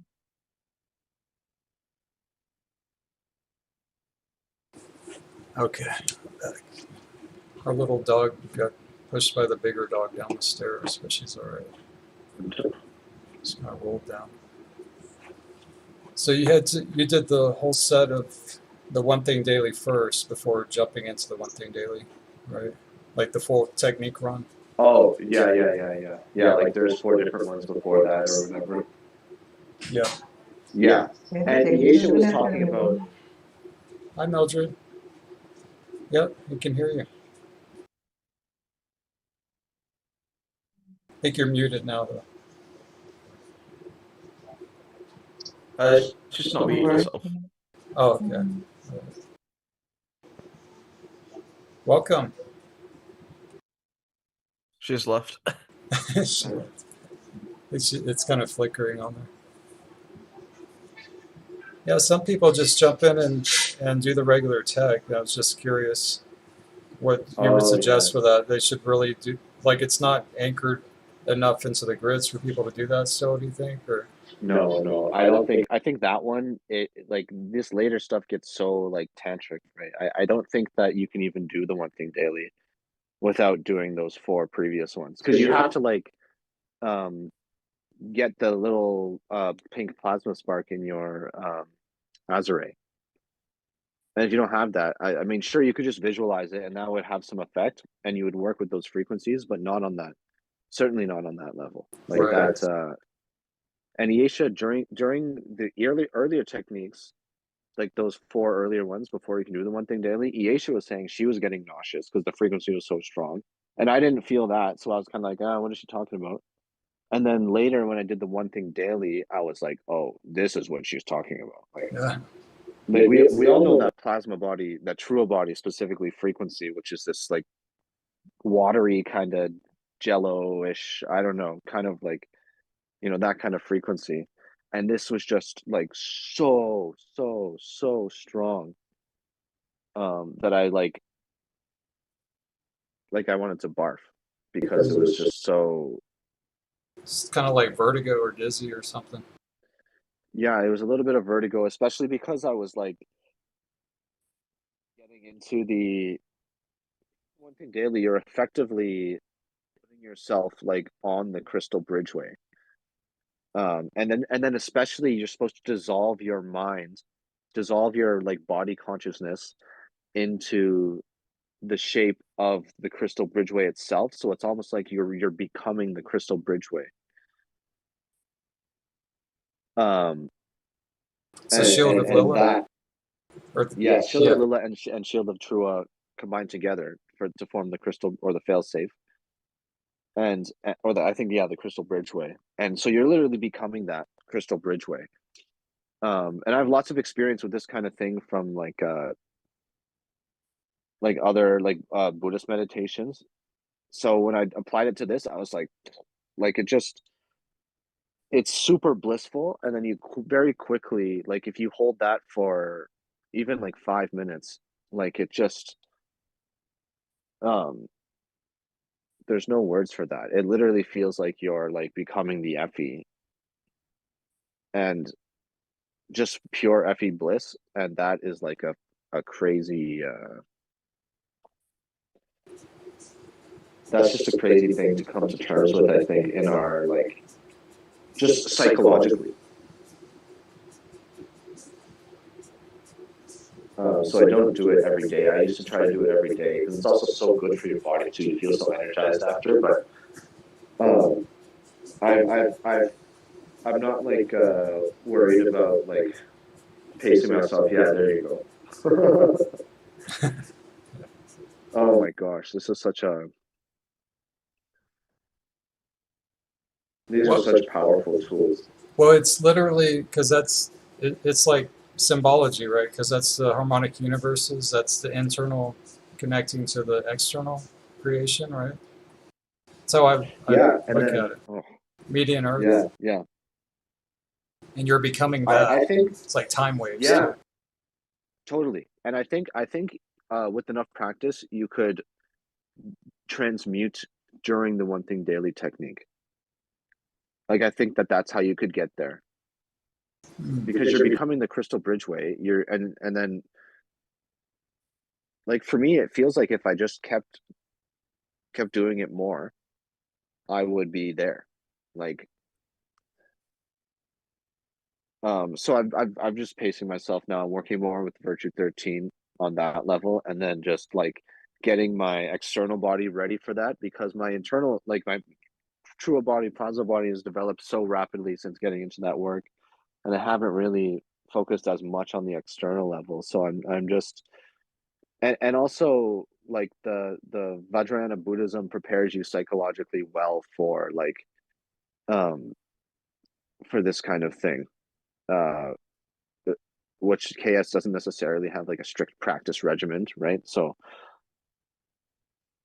yeah, like this diagram, you can see that the top of the shield of Trua literally puts you into the thing where energy comes into the EFFI from. So you're literally going into like pure God source consciousness. Yeah, right there. So it's a wild feeling. It's a wild. We can intellectualize God source all we want, but when you actually start to be there, that is a wild feeling.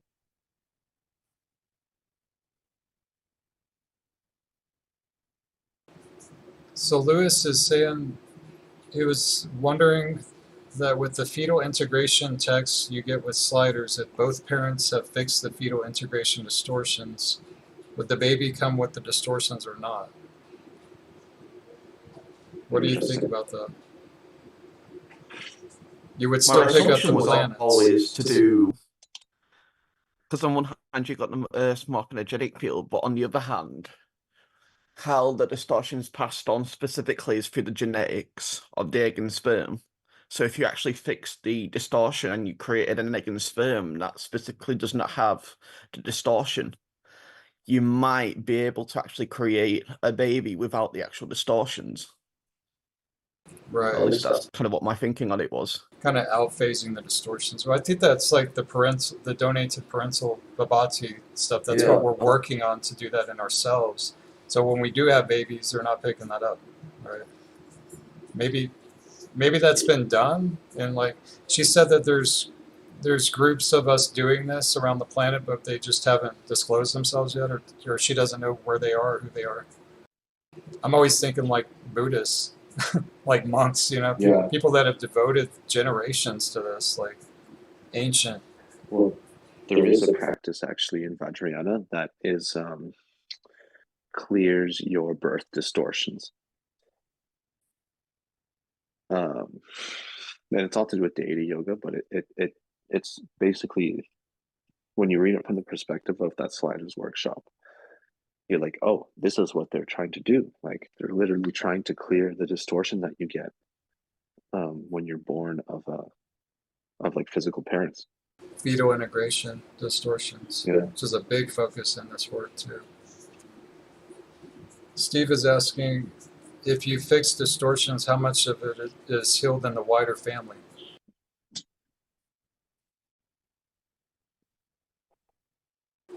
I think it probably has to do with like what lines you birth through and what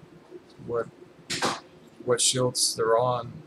Sometimes you're blessed to be birthed through, like, well, Erica was really going into this the other night about themes being born from indigos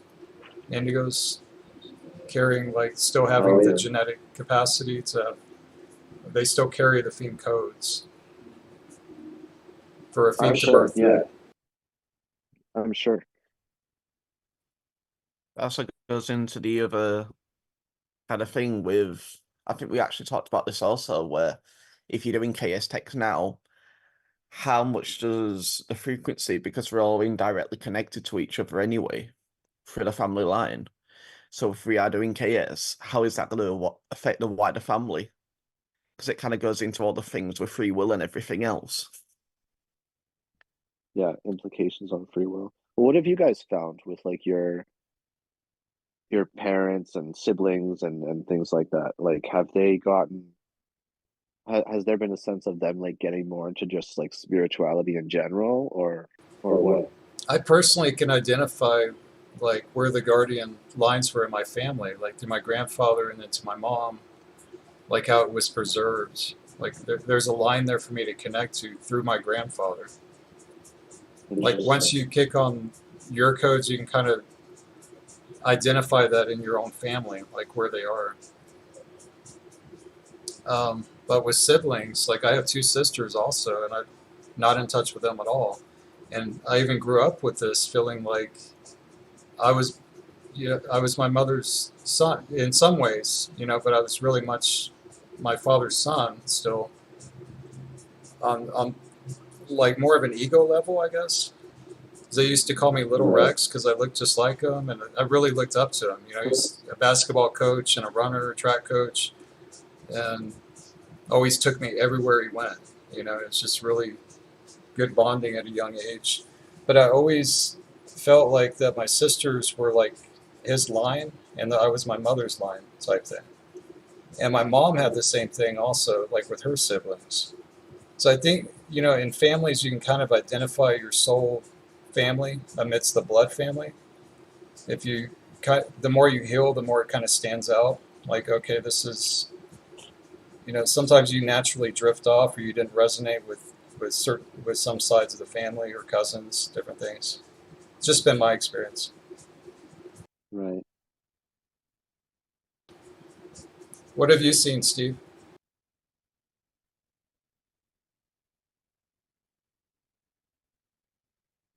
I think you might be muted.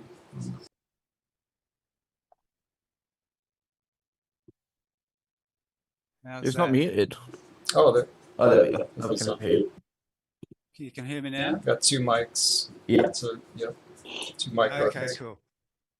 Yeah, well, I feel very much like I'm cut from a different cloth to the rest of my family. Like I am physically it's like I'm not part of the family at all. And that separation occurred a long time ago in the story when I was 13.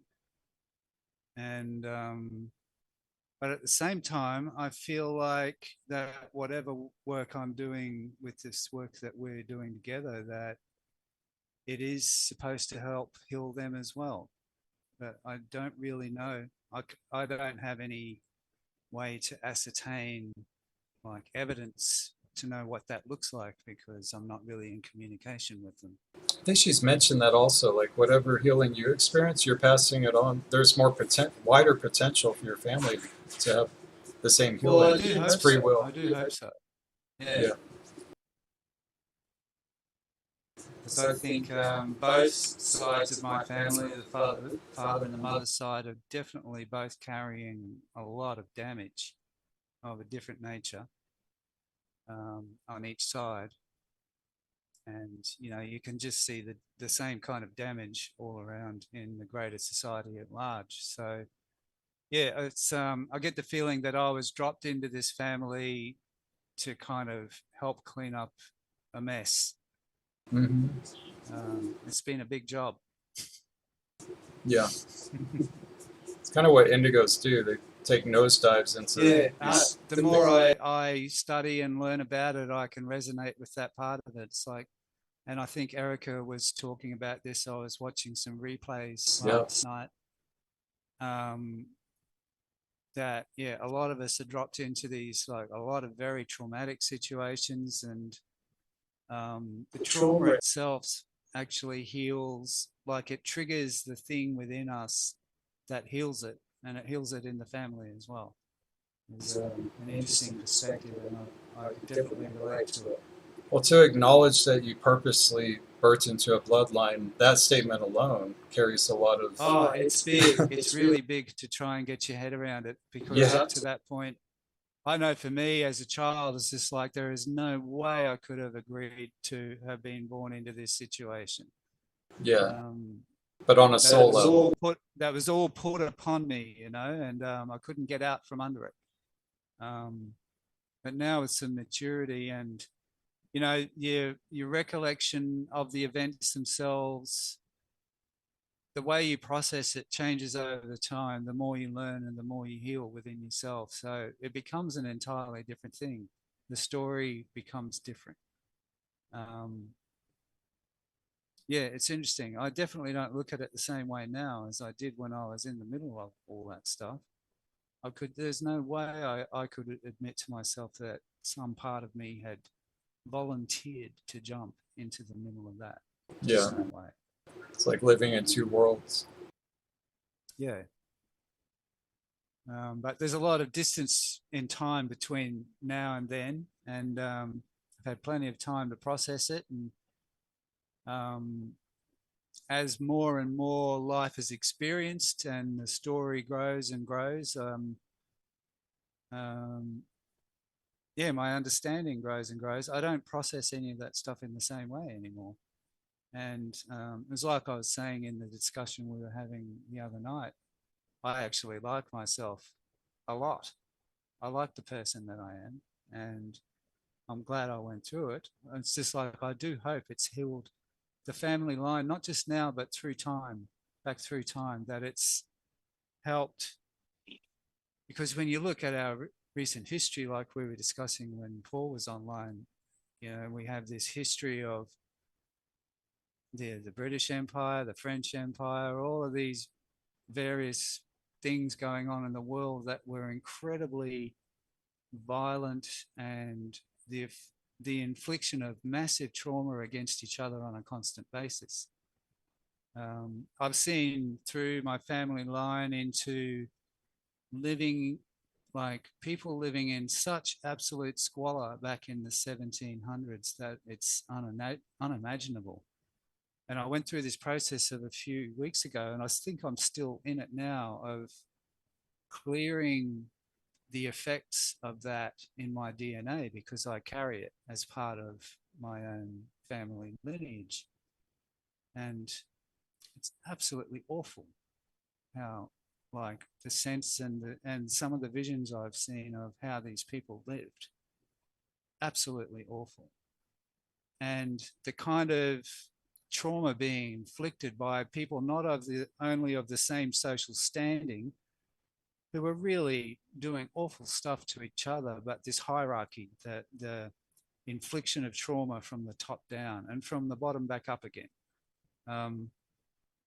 You know, you hear these stories about the late 1700s during the French Revolution times, and how the rich could not really abide being ruled in a democracy where the illiterate poor people had a say, because as far as the rich were concerned, these people were animals. They did awful things to each other. They lived like animals and they treated each other like animals. In Barbarians. complete, Savage. complete denial of the fact that from their privileged position, they were treating everybody else like animals as well.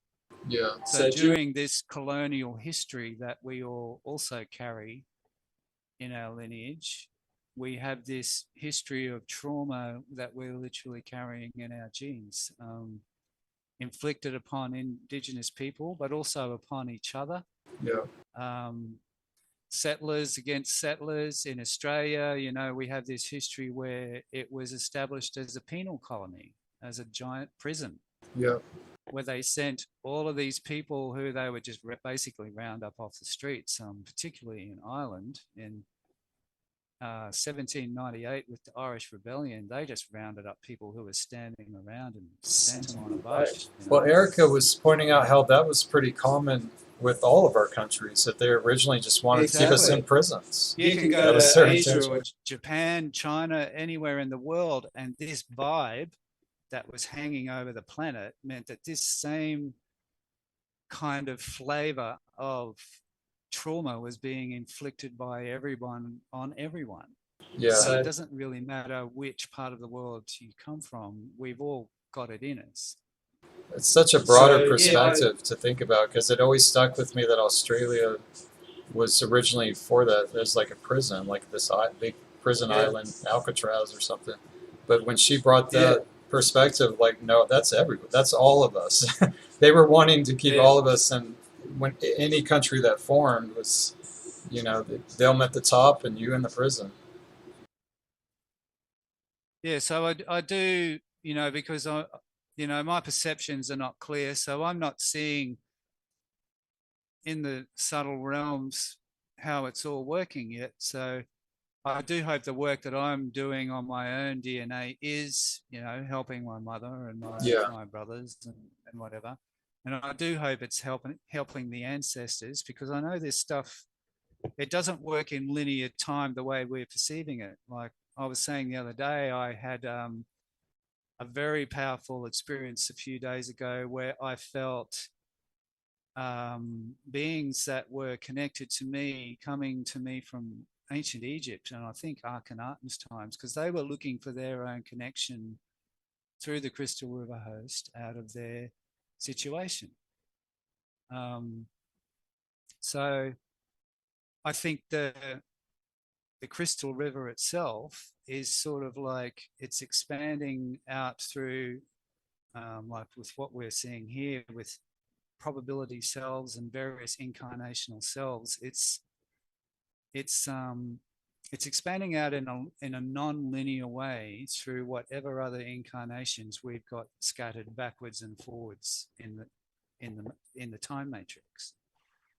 So yeah, the non-linear nature of it is very hard to grasp, because we're living in a linear timeline, and we kind of forget that that's actually, there's a greater mechanic there going on that we are a part of that we can't always quite understand properly from this perspective, I think.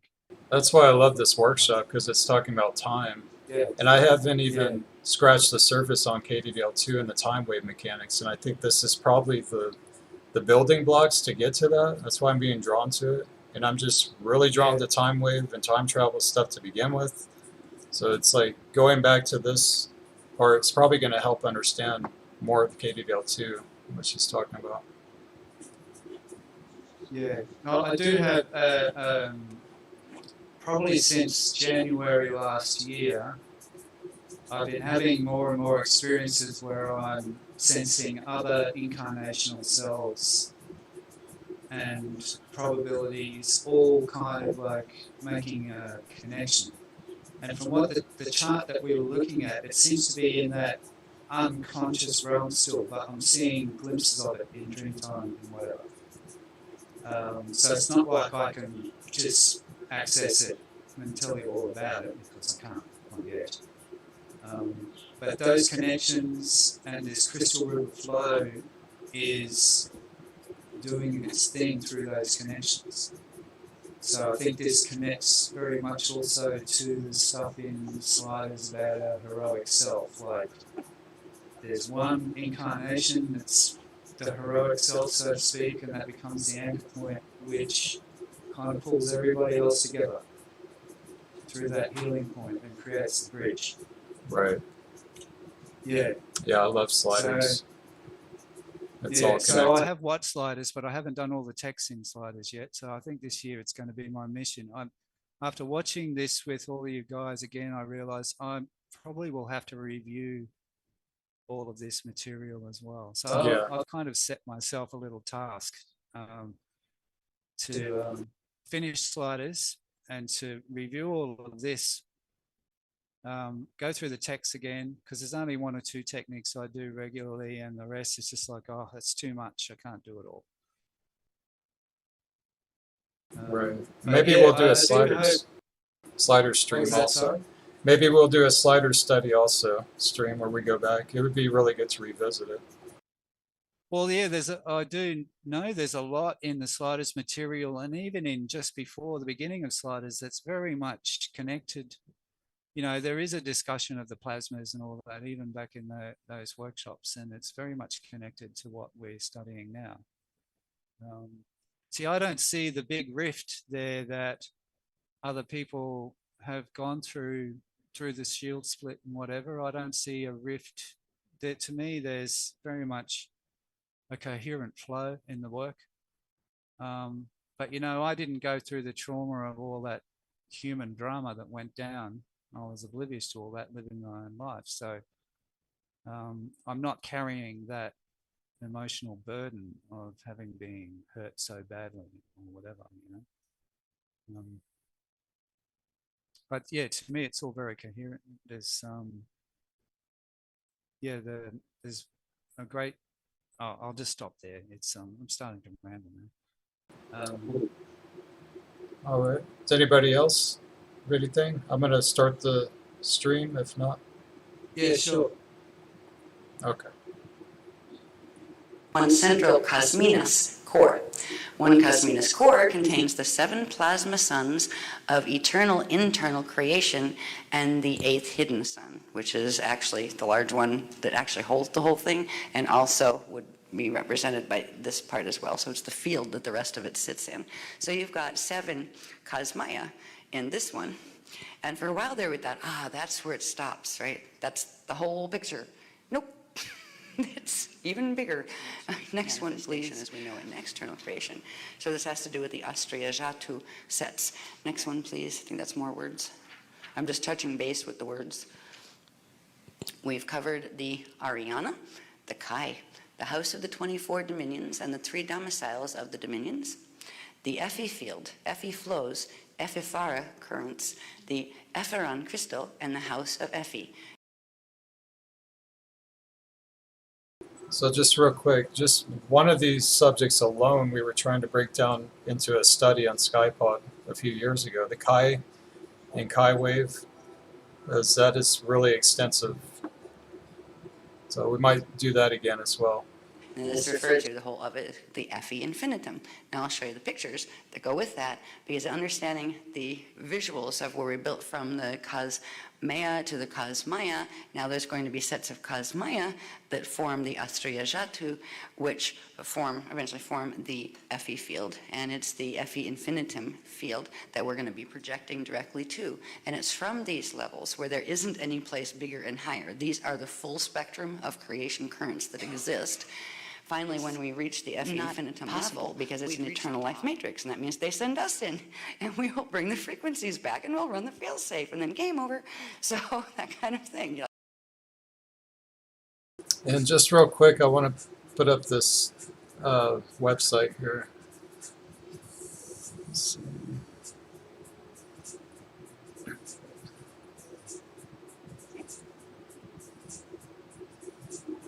So this is my Rumble channel. There's 3 parts of this about the EFFI origins and tactics.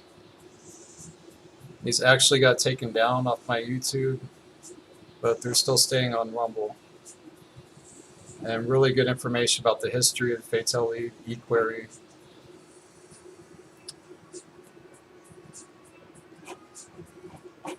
And Yeah, it's on. this part that she's just talking about now is really making a lot of sense to me, actually. Yeah. Yeah. Yeah, it's the subject of how does a guardian fall, you know? It's pretty deep. Like, you know, you play nice, or eventually you will go home. And if you want to do that to yourself and go home as, you know, like space dust vapor, that's okay too. But you won't be allowed to damage the entire creation to the point where it would no longer be an eternalized system. That's just not allowed in the Chris code. That of the Ariana cluster with its 8 dominions. Next one, please. They do give us some detail. Jeez.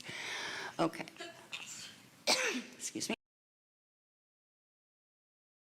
And this code right here is actually a bone code, schema bone code. It connects with the shell and salt level of the planet and also our own bones. Here we go. This is 3 Australia-Jatu of EFFI, and the 3 I really Ariana like that code. and I think I'm going to 24 paint a dominions. picture of it. I think I might need to work with it more deeply. I was always drawn to it, and that's like I'm backtracking and studying why. Like it's a really important one. Remember, there's 8 dominions in 1 Ariana, and there are 3 Ariana at the center of the 3 Australia-Jatu. And the 3 of them together form what is referred to as the EFFI field, or the EFFI infinitum. So this structure is the big structure, and I was going, oh, don't tell me where you may have courses that they explain that part. But I can feel that part, but we don't have to worry about building that structure. Maybe that's linked to the Blue Lotus tether beam. I don't know. I just picked up a little subtle thing in there she's describing. Structure any further, because this is what we need to master from where we are here. And once we get to master that, then we get to go in there in that form, have that consciousness, and then we know what to do with the rest of it. And we don't have to use diagrams and things because we live it. We become a living embodiment of that memory. So when we are going to do our journey this time, we are going to come from the Australia-Jatu that we are in, and its center, 8 dominions, and we're going to pass through that and actually go into the Paragon complex here, into the Aria center, which would be the center point. And we are going to leave an imprint of our wave of you self, your vapor imprint, in there. And that will allow for certain other things we'll learn more about, but it will allow for us to run direct currents, and they'll come down through our own Efferon that would. Just real quick, I got to go back to this now, what Tommy was saying earlier.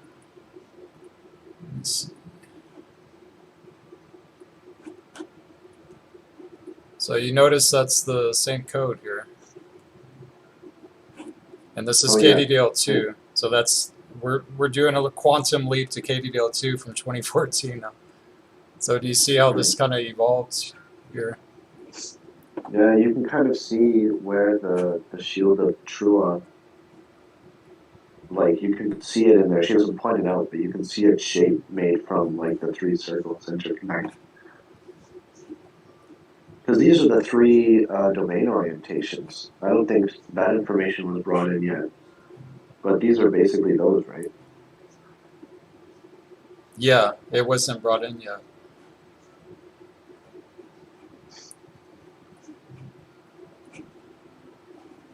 I like what she's saying about how there probably are more EFFI infinitums, but it's like it's not like they're all interconnected the same way as like Cosmayas are. That makes total sense to me, because if you're just dealing in pure EFFI consciousness fields, surely like infinite amount of these things could be condensed into form. Can you elaborate on that? Trying to catch up.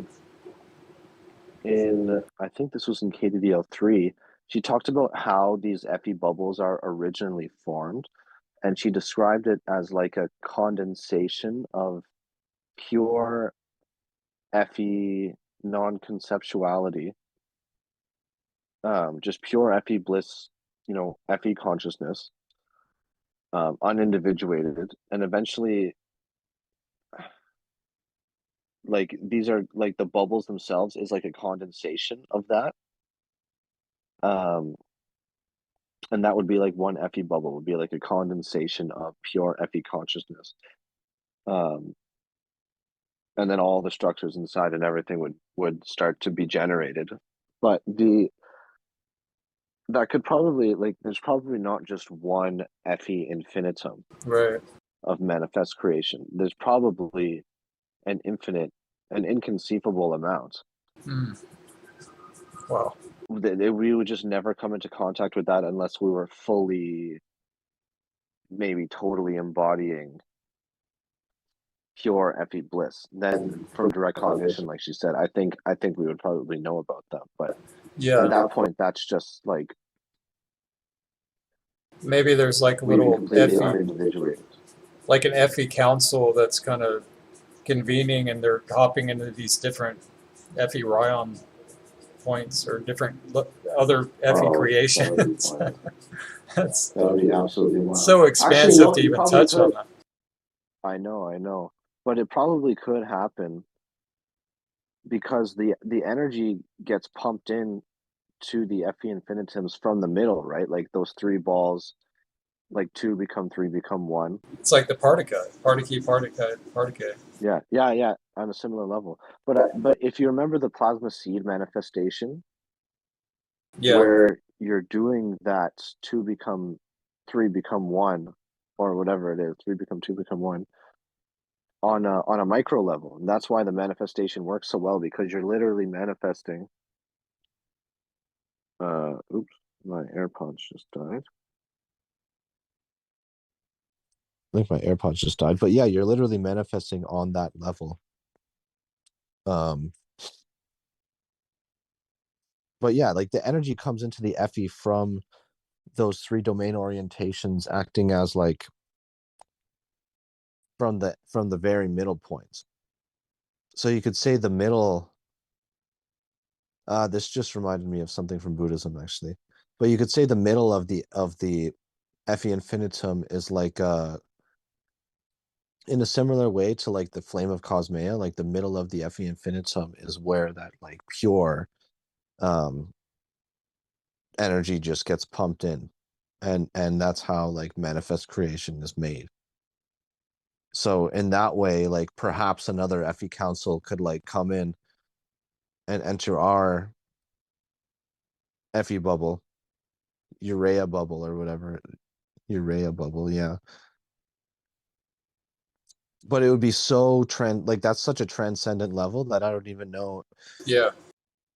Well, it makes Yeah. sense because you look at this KDDL2 code. This is just our level of creation right here that we're working with. This is our median Earth and our density one Earth, and it's just connecting. And this is just our route of passage to this EFFI Ryan here. So you imagine maybe there's even other ones of these that are entering also, right? Well, I think there is the God World maps, right? There's other. Oh yeah, but Or is that the different? God World maps I know are on a lower level than that. Like yeah, that's right. It's external. but like if you think about like how energy comes into the EFFI, it comes in as unindividuated, pure, EFFI consciousness. And then I think at that point, when we're talking about council, we're actually just talking about like God, like Yeah. like yeah, because a council, it's not necessarily like they're all meeting at a round table. It's more about like it being a level of creation, right? Yeah. So I think like when we're dealing with stuff beyond the EFFI, yes, new energy can get pumped into any EFFI bubble, provided there are other EFFI bubbles, which there probably are. You could call that a council, but it's just like God. Well, that's why there's At new that point. words. It's not guardian councils anymore. It's like conservatory, right? Like that's the latest one we're working yeah. with, conservatory. You're a lay conservatory, and that's even a part of the EFFI bubble, and that's on a more transcendent level than like these 3 domain orientations, but that's still in the Araya body, which is like you could say is like the EFFI bubble, so to speak. But yeah, that's true. Like the Trentian window door is like leads you out of like individuated creation.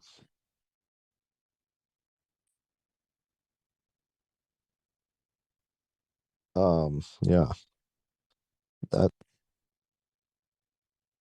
that's so crazy. But can a being like I don't know if you can ascend to that level, or if you do quote unquote ascend to that level, if you just become like that EFFI God source thing, and you don't have any more individuation, like you're not even a.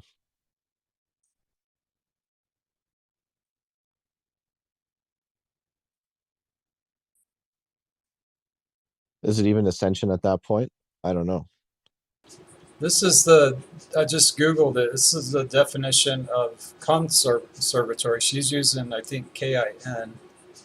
Oh, A yeah. school giving instruction in one or more of the fine or dramatic arts, specifically school of music, greenhouse, usually attached to a dwelling.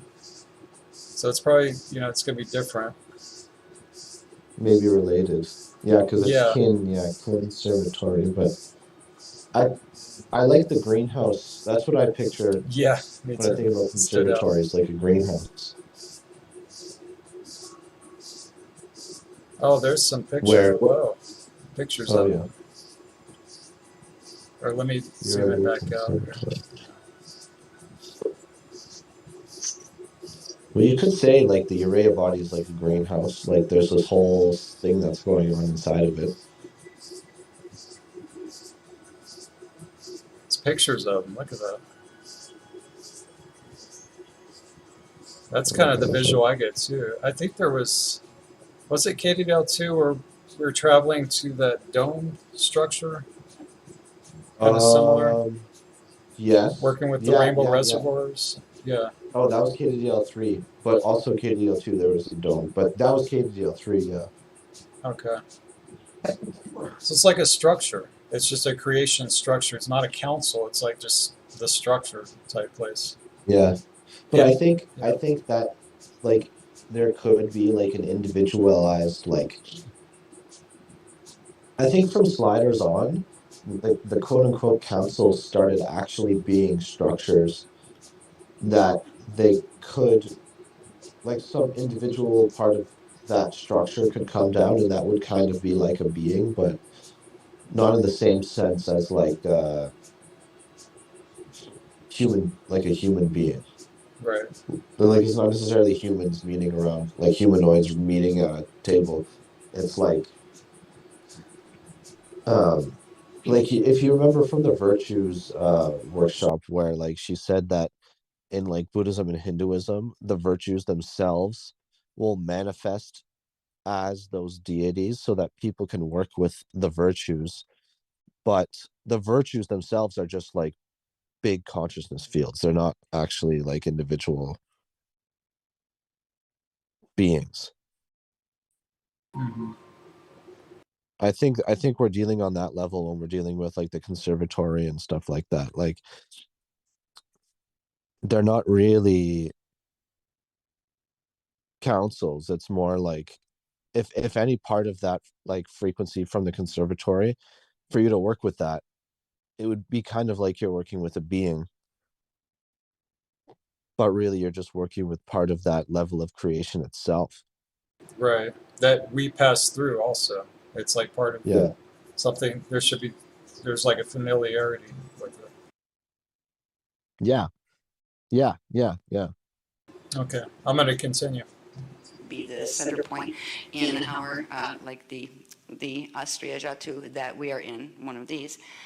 And that will allow us to begin the healing, a self-healing process through into the collagen matrices in your body that will Collagen. progressively allow you to shift your hologram out here, because it's clearing those type of things from literally the plasma vapor state. So, And she's been saying collagen also, that's bone, right? Is there different levels of don't collagen, know. I guess? Collagen. Because it's, again, that's the same code that we use for the schema bone level in our bodies. Yeah. That's right. Yeah. So I think that's what she's referring to. Like you would start clearing from this, maybe even bone marrow. I don't know. Like the vapor, the reversals would show up as vapors that you can transmute. this Oh, is what we're going to move collagen. into. Yeah. And Interesting. there's a big movement with collagen right now. Collagen health right now too. Fascia, Yeah, everything. I'm just Everything she's looking it talking up, about. Yeah. Neurogenesis, everything. With the tangerine. There's a lot of bridges happening in alternative medicine right now. It's not so alternative anymore. It's starting to mainstream. Right. Self-healing technologies that they're introducing with this introduction to ShiftMasters 2. So when we do our journey, that's where we're going. So I wanted you to see that structure, especially if you haven't seen any of these, you go through those time cycles that normally are closed by the calypsis barriers, but in fail-safes, the calypsis barriers open, which means the barriers between space-time locations all through the matrices open. So All right. Oh, I think she stepped away. I just wanted to welcome Erica back to the stream. I think she just stepped away though. Okay, go on. this is a great journey we're on, and this is the next stage of it. And we're just going to do the projection thing, but they're asking me to actually do the little bit of reading they want me to do to remind you of some things and Voyagers that were said, and then we'll go into the journey. And then once we finish the journey, then we can, they're going undelayed out the door and go back and go to bed. That was really funny. They're giving me an image of everybody undelaying out the door. Okay. So I guess we're going to be our vapor wave self again, the wave that is you. All right, so I'm going to go on to the book really quickly here. It's not very much that they're having me read. It's not like a chapter or anything, because a chapter in Voyagers could take a month. It's a bit dense in content. Yeah. Let's see, where did they want me to start this? All right. Welcome, Erica. How are you doing? I'm doing okay. Doing all right? Yeah. Do you have anything to share about today? There's some people that were sharing things like in the Telegram group. I'll have to read it. Oh, okay. Where are they sharing it? In the Christic community Telegram group. Oh, yeah. I had a rough day. It's kind of muffled a little bit. Look, I had a rough day. Okay. What A happened? lot of clearing. Yeah. A lot of clarity being restored to me about relationships and things that had happened to me in my life here that I wasn't able to truly connect with, but I am now. So a lot of clarity. Yeah, a lot of clarity, a lot of changes coming, a lot of letting go, a lot of healing.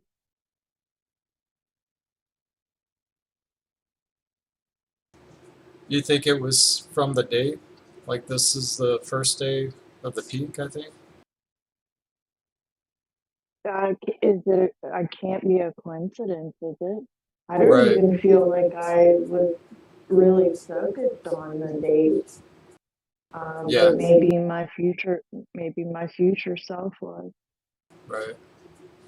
I get a lot of that. I'm not even paying attention to the dates and there's stuff going on.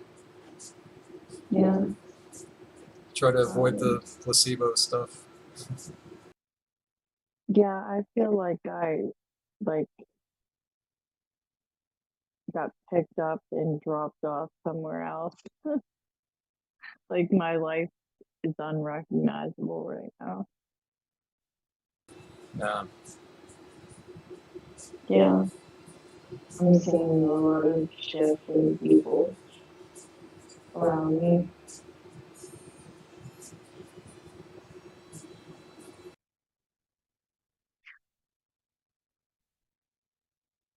My son that lives in Iowa is having a lot of ascension symptoms. A lot of clearing. He's getting some clarity too about himself. I think your mic is covered or something. I'm trying to understand what you're saying. I said my old. Can you hear me now? It's kind of going in and out still a little. I wonder if it's because I have earbuds in. It might be. If it's like a built-in mic, I'm not sure. I'm not sure what you've been using. It's a lot different. Can you hear me now? Yeah, it's a little better. Okay. Okay. My older son in Iowa is having a lot of symptoms today. He texted me, said he feels funny. Well, you guys are connected. It makes sense. It's probably, Yeah. we were just talking about that, like how it affects family members, you know? Yeah, my older son, or my younger son is actually doing better than he has in years. Mm. Like he's taking a lot better care of himself. He's focused on trying to figure out what he wants to do. So yeah, I'm feeling a lot of pain, but at the same time, I'm seeing a lot of positive changes. It's kind of like a dichotomy. Yeah.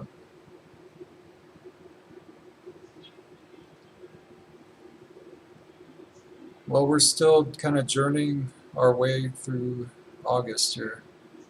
I was talking to Lewis earlier about this because she's about to start the journey, so it's kind of optional. I was actually just wanting to hear the journey first because, you know, she does some of the more recent journeys, she'll read it first, like all the steps, and then you'll do it. So you just really get in that space behind the words thing. So I'm just going to listen to it, so it's optional for you guys if you want to do it. But I'm going to play it. I think she's about to start after this excerpt from Voyagers. Okay. All right. I'm actually gonna go to bed. It's like I'm already falling asleep from the frequency here and Oh, the okay. time. All right. Well, the stream's So, recorded, so catch it later, and then we'll probably do it again if people want to do the journey. Yeah. Okay. Great. Yeah. Cool. Yeah. Well, thanks for this, Chris, and everyone. Yeah. Thanks for joining, Tommy. Appreciate it. Yeah. Happy to join. All right. Good night, guys. Good night. That section starts with, it starts on page 422. That leaves a lot of room for free will because she said they will decide which angel to be. So that's a lot of space there. And it's called Return to Innocence. Absolutely. Salvaging the Sacred, Healing World Religions. Said, in the times before the 208,216 BC fall of Brennoe, when the angelic human races of Earth suffered the loss of D12 access, all life experience was a living prayer of joyful spiritual and material celebration. In those times, religion was not a control dogma used to rob personal power and dignity from people. In those times, people did not die. They consciously chose to ascend out of density via the universal Stargate system. Science and spirituality were fully understood as part of the same primal creation mechanics that allowed for the experience of manifest expression and simultaneous experience of at-one-ment with the true loving God source. Back then, we all knew ourselves, each other, the earth, and all things as blessed expressions of the one God, and we honored all things. In those ancient of days, the days of innocence, there were 12 angelic human tribes appointed as the co-guardians of Earth's planetary Templar complex. Each tribe was entrusted with one of the 12 Emerald Covenant Cloister Doratura plates. Each Cloister Doratura plate held 1/12 of the Founder's Emerald Covenant teachings on the nature and mechanics of reality, consciousness, and manifestation. From the 12 CDD plates, protected by the 12 angelic human tribes, arose the first earthly verbal and written translations of the Founder's sacred teachings. These text translations were the original holy books of the 12 genuine components of what is termed religion. And just again, the journey to participate in the journey is optional. As she says at the workshops, always optional. All right, just bear with me real quick. I'm trying to see if I had skipped the journey in Skypod. I'm still trying to locate it, so I have to play a video. Okay, it looks like I located it. I don't know why that did not get up in Skypod. That is very interesting. Let me see if I can get the video player on here. Was kind of glitching last time. Remember your vaporwave body around you, and remember your window that becomes a door eventually. Remember your white lotus room, and try to keep that in a mindful way with you in everything you do, and you'll find yourself forgetting it exists 50 million times a day probably. But eventually you'll bring your focus back. Oh yeah, it does. And eventually you'll grow the neural networks that you don't have to keep reminding yourself, because it's just there. And then it will start to go on autopilot. Just like when you learn to drive a car and then eventually you don't really think about it, it just goes into body memory. So we're beginning the process of building body memory here through the neurological structure. All right, so a focus in the waking state and the conscious daily activities to hold that state also. And that's what we were talking about the other day. There was a couple of shares of people doing that too with the Blue Lotus, just holding that focus through the day as much as you can. Okay, it's definitely one to revisit. I just kind of wanted to get a little familiar with it this evening. So I'm going to go ahead and switch it back to the technicals.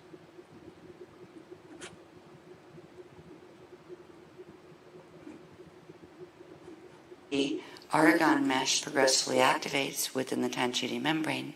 The restored organic immaculation encryption progressively translates into the collagen network and biowaters, progressively over time, releasing the body from the inorganic Titus Mobius reverse time wave and cycle of great sorrow's karmic imprint, and freeing the body from the inorganic bipolar electromagnetic harness.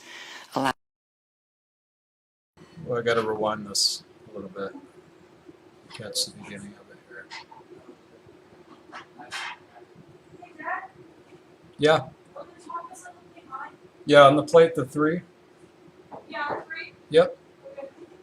We'll start with what I call Pack C here, that gets into some of the time wave information that we were given in Aruba and how our biologists are holding this mutation. But right now we're actually going to do the activation is in the Tanchiti membrane, our body memory, and that actually gets translated into all of the cells in the body continually through the collagen to water to body cellular water connect. All right. I am going to rewind this a little bit because there's something here. From the collagen, and then because water has a particular type of...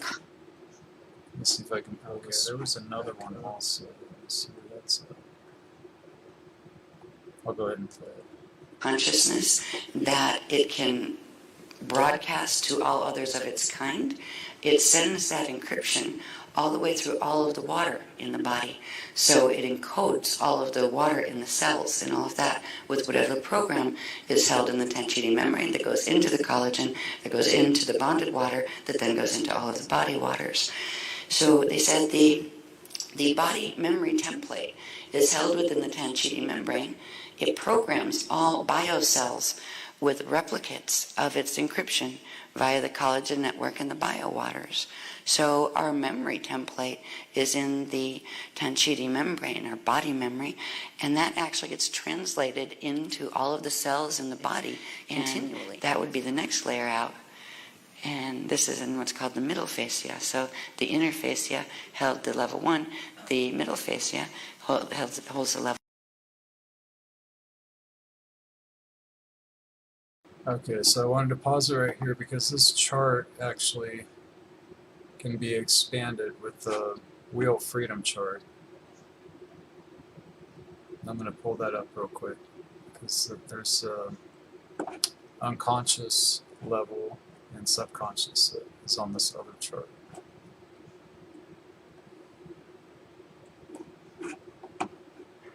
Let's see where that's at.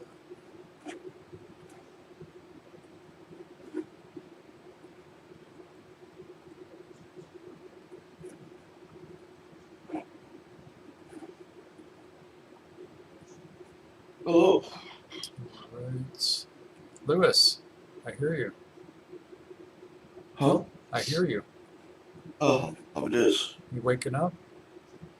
Yeah, Okay. Do you have a good nap or sleep? yeah, pretty good. I was trying to think, why is Chris in my dream? But then I was like, oh yeah, it's not at all. I'm still going. Yeah.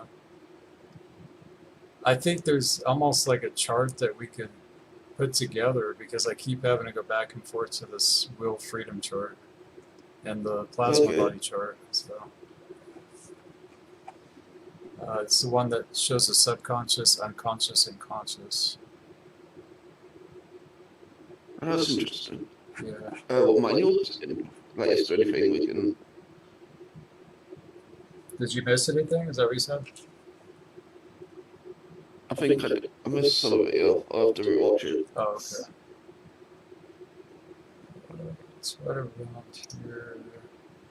There it is. Okay. Let me flip this around. Yeah, this right here, I almost want to take a screenshot of. Just this part right here. Actually, I'm going to do that so I don't have to keep going back and forth here.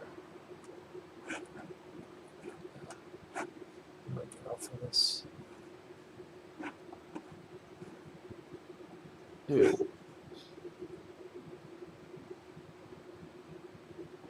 Yeah, because whenever she pulls out the plasma body chart and it's going over the auric field, I'm trying to interweave that with this part right here. So I think there's something in this. To the lead fire, and that's where the distortions are. Most of them are concentrated there, right into with God source planet and the different layers of our fascia that we talked about in Aruba, just to do a kind of recap of that. And there's a couple of things that are going to come through on that I don't know about yet, but I can feel them waiting to when I get into that diagram sequence. But for now, what we're seeing when we look at this is we're seeing that are connected to. Alright, so most of the distortions are in the subconscious Ledfar precepts. Asia, let me see. Liquid memory matrix.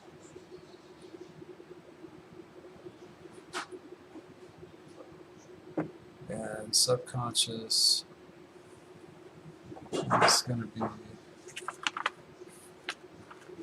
disciplines. Yeah, of course. Okay.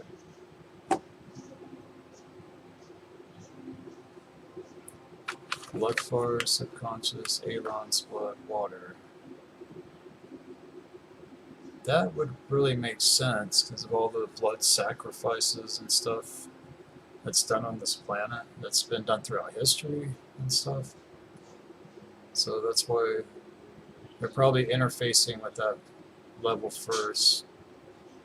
It's like she said, that's where most of the distortions are. So. Alright, I'll go ahead and play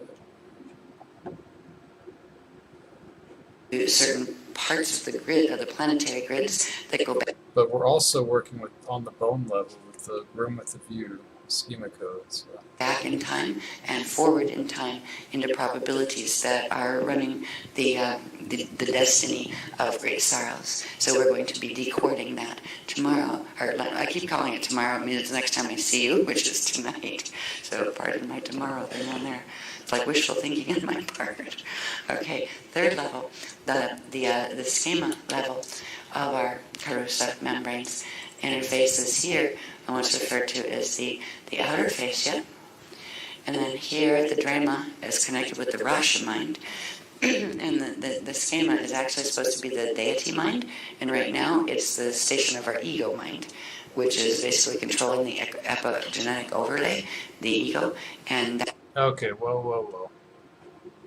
That's another big one there. Hang on. Our ego is completely misplaced as well. Where's that supposed to go? She's rattling off a lot right here. destiny of great sorrows. So we're going to be decoding that tomorrow. Or I keep calling it tomorrow. I mean, it's the next time I see you, which is tonight. So pardon my tomorrow thing on there. It's like wishful thinking in the other layers of fascia. So let's see, up here the drama is the Rasha mind, which means the part of our conscious. Hang on, let me catch up. Need to catch up with this real quick. Let me see. Dreama. Where is Dreama? There's Dreama. Okay.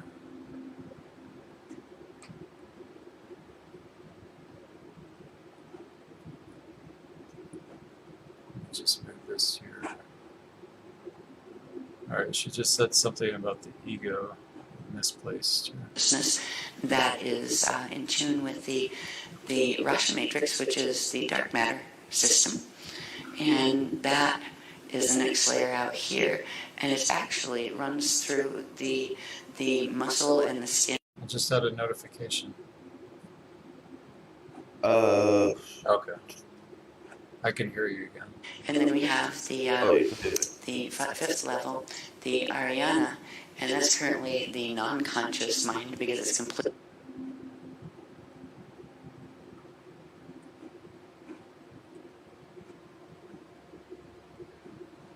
Oops. Completely shut off because it's encased in that art. Non-conscious. I mean, wouldn't that be unconscious, I guess? Ariana, respiratory and digestive memory matrix, mind and respiratory. Density 5. Okay, she says something about the ego. Artificial magnetosphere that is around the planet that creates the same effect around our bodies, so it blocks our coronosphere. Is normally the Ariana. Okay, and there's the density levels on here too. This is really a lot. I mean, you can make a chart, another chart of this showing where all of this fits, really. Would be our coronosphere, and it would be this lovely, we wouldn't look like we were on fire unless you can see layers of the aura, but it would be kind of like when you see pictures from NASA of the sun with the plasma movement, and the flames and the arcs and all that. That's what this layer of our anatomy would normally be like. And some of us would be able to see it, but it wouldn't be like we're all walking around on fire or anything, right? We would still experience ourselves as solid in physical form, but our fields would be holding those configurations. And it's funny, I've seen the Guardians sometimes when they interact with me, especially now that we've been playing with the plasmas and the plasma bodies, they'll take on all sorts of forms just to... That's where you get the overlords, probably deity level in external, I guess. Density 3 oversoul. But the deity mind, I'm trying to see how that connects with internal, external. So, let's see, up here the drama is the Rasha mind, which means the part of our consciousness that is in tune with the Rasha matrix, which is the dark matter system.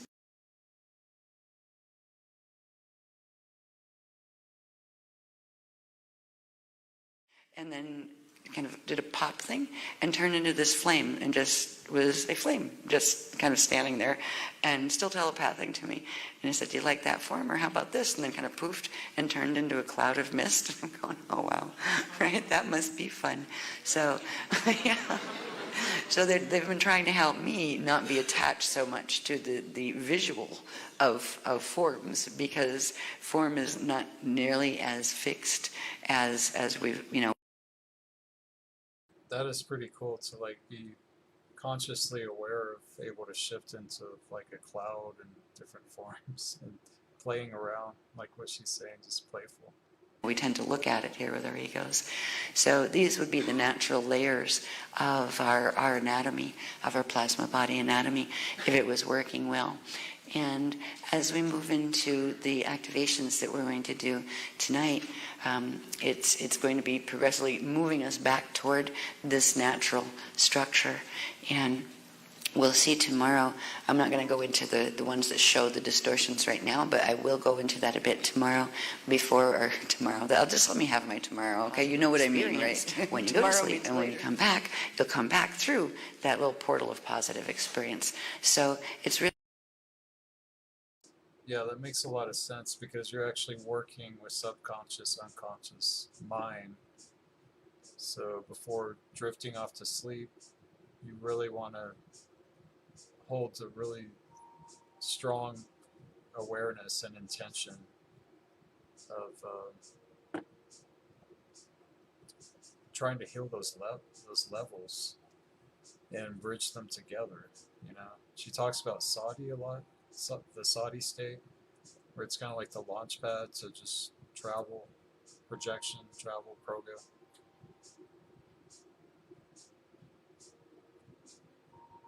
That's always kind of stood out to me, because that's like bridging different levels of your waking state, kind of, or the unconscious and waking state.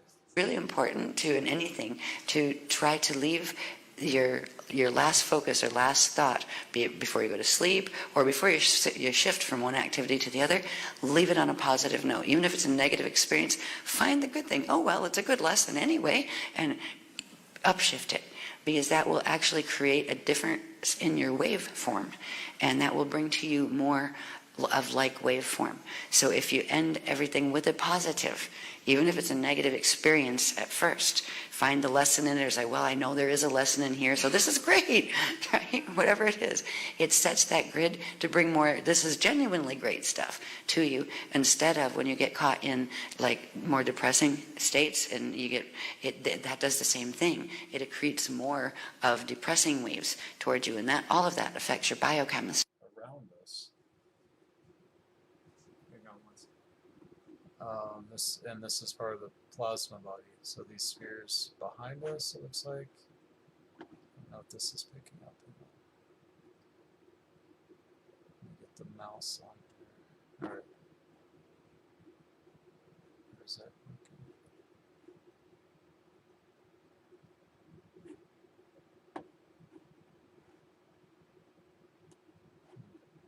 Oh, it's kind of disappearing a little.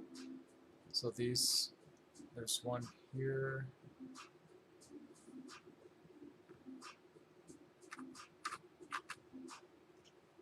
Behind us, and I think, yeah, it says future, past, okay.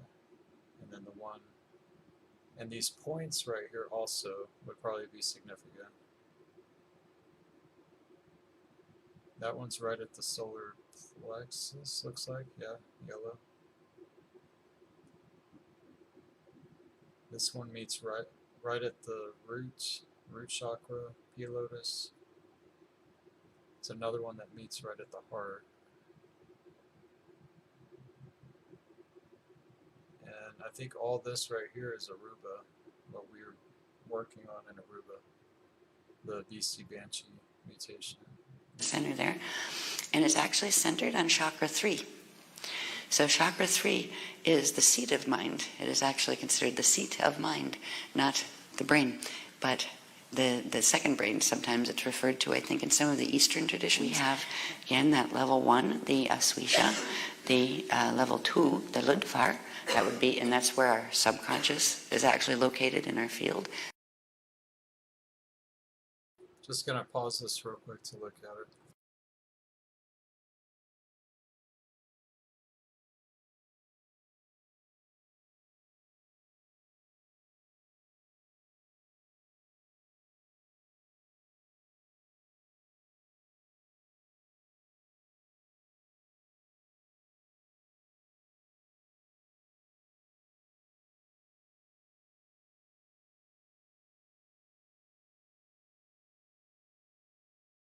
This is where now that one was the or the unconscious, I think this one is called right now. It's not supposed to be unconscious, but because of the distortions it is. The subconscious is not supposed to be subconscious. We're supposed to be fully consciously aware of that part of our identity, and we're not. That's the lid for liquids. It appears to be split up in 3 sections, at least conscious, unconscious, subconscious, and conscious. So I'm seeing 5 here. So I'm trying to see how all this fits. Then you have the schema, which are in the level 3, in the bone and stone, and then we have 4, the drema, which that has to do with the dreaming mind, and this has to do with the ego mind again. Okay, she just said it, dreaming, and I think there was contemplation also, which was the conscious mind on the wheel of freedom. So there is a dreaming mind. Kind of when you think about like just going to sleep, at least for me, I think like just subconscious or something. But there's actually a level of mind that is considered a section of like consciousness, I guess, that got separated also, the dreaming minds. The conscious, 3D conscious mind. And then the Ariana level is our EFFI mind. Right now it's the non-conscious mind because it's turned off completely and blocked by the artificial magnetosphere field as it manifests within our bodies. Next one, please. This is just showing it up a little bit closer, where it's like these are seals. Can we see the top, please? Thank you. This says the organic seat of mind, mastery, and manifestation. So this is literally considered the seat of mind, mastery, and manifestation. It is the part of our pleasant body fields that and that would be vapor command. You have sun 2, which is the air command, and that's white sun. You'd have sun 3, the blue sun, and that's water command.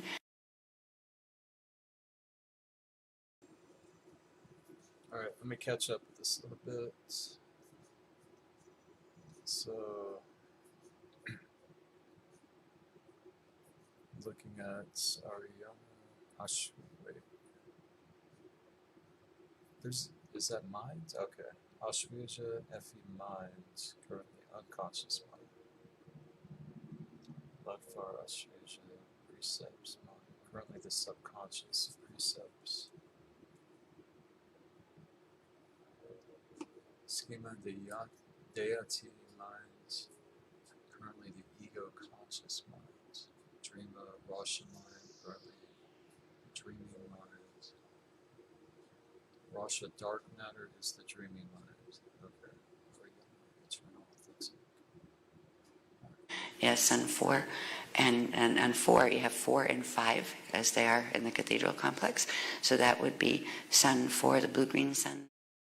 Sorts of problems, including the fact that bodies die when they're not supposed to, and that kind of thing. And this is the artificial inorganic magnetic field that encases the body where it should have the natural.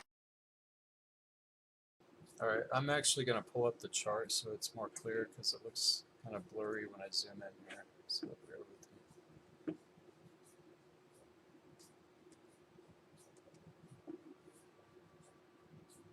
Let's go here.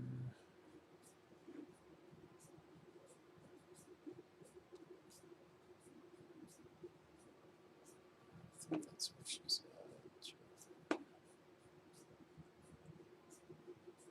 Okay, let's see.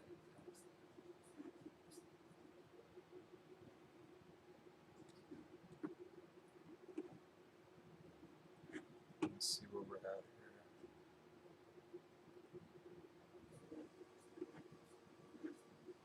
Oh no, it's a different chart. It's this one right here. Okay. I've got that zoomed in enough to be able to get the text more clear. Natural flow and breathing rhythm of a coronosphere. And that's the difference between a finite life system and an eternal life system, is eternal life systems have open FE flows where they have open circulation and breathing with the entire cosmos back down to the microcosmos. And when you have closed systems, they are finite systems and they have to suck energy in order to sustain themselves because they can no longer do organic breathing. And we've been progressively being mutated into a life form that is a finite life form when our birthright and our heritage is of being eternal. Next one, please. Oh, she didn't even go over that chart. There's a lot on that chart. Okay, let's see which one she's going to go into detail. Yeah, right now, our field is kind of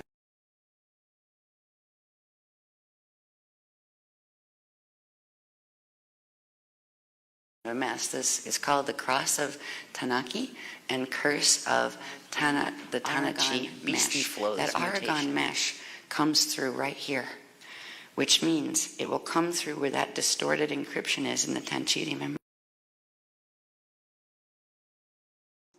All right, I'm still looking for this chart, so bear with me. It looks like it wasn't in KDDL 1 or 2, so I'm going back to 2014 manual.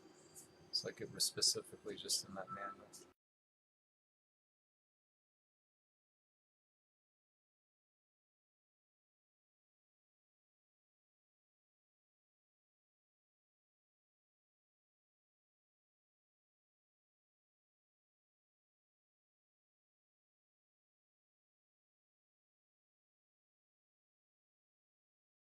It's another fully loaded chart right here.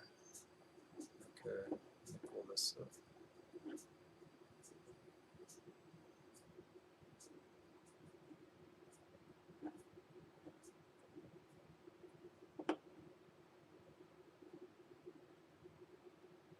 All right.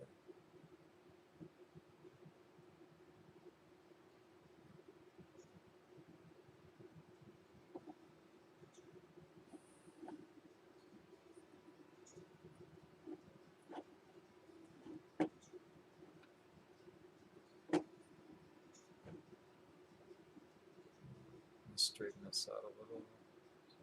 Okay, let's see. Brain, and it will progressively reset it.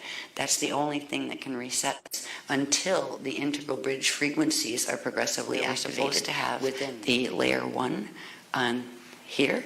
Instead, we have a reversed layer 5 on the inside. All right, I'm just catching up with her. Reverse level 5 and the inside 1 is supposed to be there.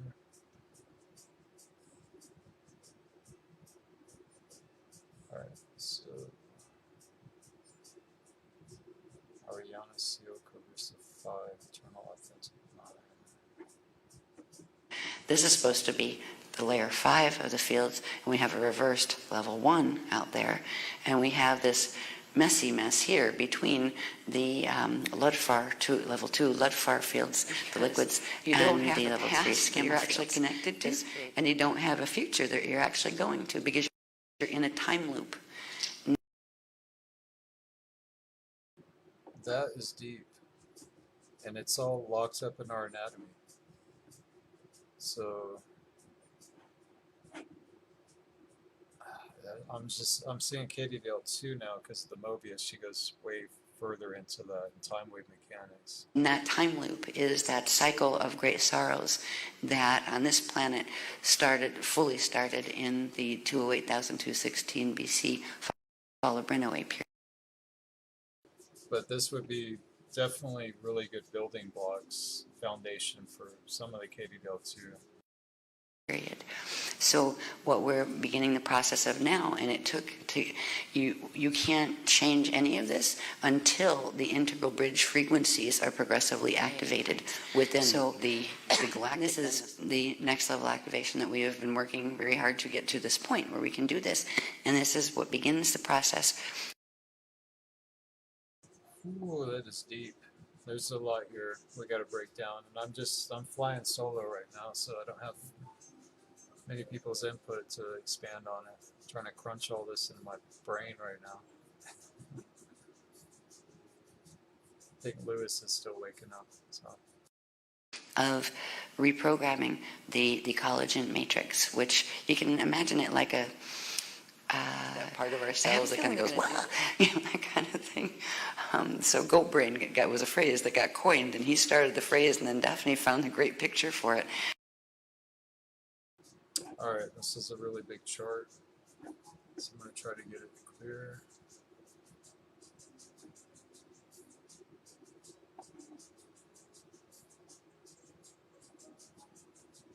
Get it to where we can move it around a little.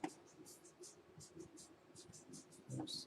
And then that just kind of went to very, very interesting levels when we got to the Aruba workshop, where we had goats everywhere and sheep as well, which we'll deal with in tonight's session, not here. So when you see that little guy, it's referring to goat brain, is the trapped Ludfar liquids marketer field, and the trapped liquids are here, and it's called the Beastie mind. And the goat brain Beastie mind, because that's where you get all those wacky fight or flight, emotions that come up, the overreaction things. Yep. Where this is a big one, really, really big one. It's trapped in the Ludfar liquids marketer field, and I think this is right outside the solar plexus because we did a lot of work with the goat brain in Aruba. all sorts of emotions that are not stable, and frequencies that are not stable, and also thought form influences that are not stable. So it's through the twisted Ludfar fields, because they're running in reverse thanks to this, to the distortions in the membrane. And we have our goat brain, and all of this is caused because the seals have been shifted and unnaturally bound, and that has distorted the entire shape of that part of our plasma body anatomy. I forget what it's called again. I didn't memorize those because I only have seen them once. But this part of the anatomy, that is on the other page. I forget the name of it. You know what I'm referring to anyway. This, right? So we have these distortions now, and we're going to begin the process of opening the encryption of the Ahuragon mesh right in here. And we do that through activating certain points within the body, within chakra 3, that are referred to as the Paragon points. Or actually, there's the Paragon point, the Ahuragon point, and the Progon point. And that collection is referred to as the Paragon complex. Next one, please. I read those already, so we don't really have to put those up yet. Yeah, I read both of them, yeah. They were the things that I read in the beginning, so I don't really have to reread them again. Just to remind everyone of where the messy handwriting they were looking at yesterday, when we're dealing with the Ananda activations, this mesh that we're referring to on the personal anatomy layer, the Ahuragon mesh, corresponds directly with the Ahuragon mesh of the entire cosmos, which is the time mesh, the literal fabric or weaving of time. All right, I'm going to be right back. Complex, where we had the Ahuragon, they called it the Fold Masters, the Progon, and the Paragon of the Pole Sun Paragon complex. So we basically have the Pole Sun is connected in here, but it's actually connected to even more. And there's a lot of shifting that just happened right now, so I'm going to try to rearrange a few things, some schedules and stuff. Thank you everybody for joining. And yeah, I think it's going to take a group of us to really piece all this together. I keep having to pause it and rewind it and go back. It's just really, really dense. So, but there's a trail being made for sure. I mean, all this is going to, I see direct threads to KDDL2 also. So it would be good to really connect everything with the White Lotus room from this workshop, and then kind of probably revisit KDDL2 after this. So that might be something we'll do. And Lewis is also wanting to start a 24/7 workshop streaming on Discord. So we'll get that link up whenever that starts. Shamim also has a book club on PTSD, trauma, working with the vagus nerve. The book is called Anchoring, I believe, or Anchored. Looks like a really good book. And I think she might have 2 book clubs, but we're going to all link up together with that as well. So we will get that going and let you guys know. All right. Thanks again for everybody who joins. Have a good evening.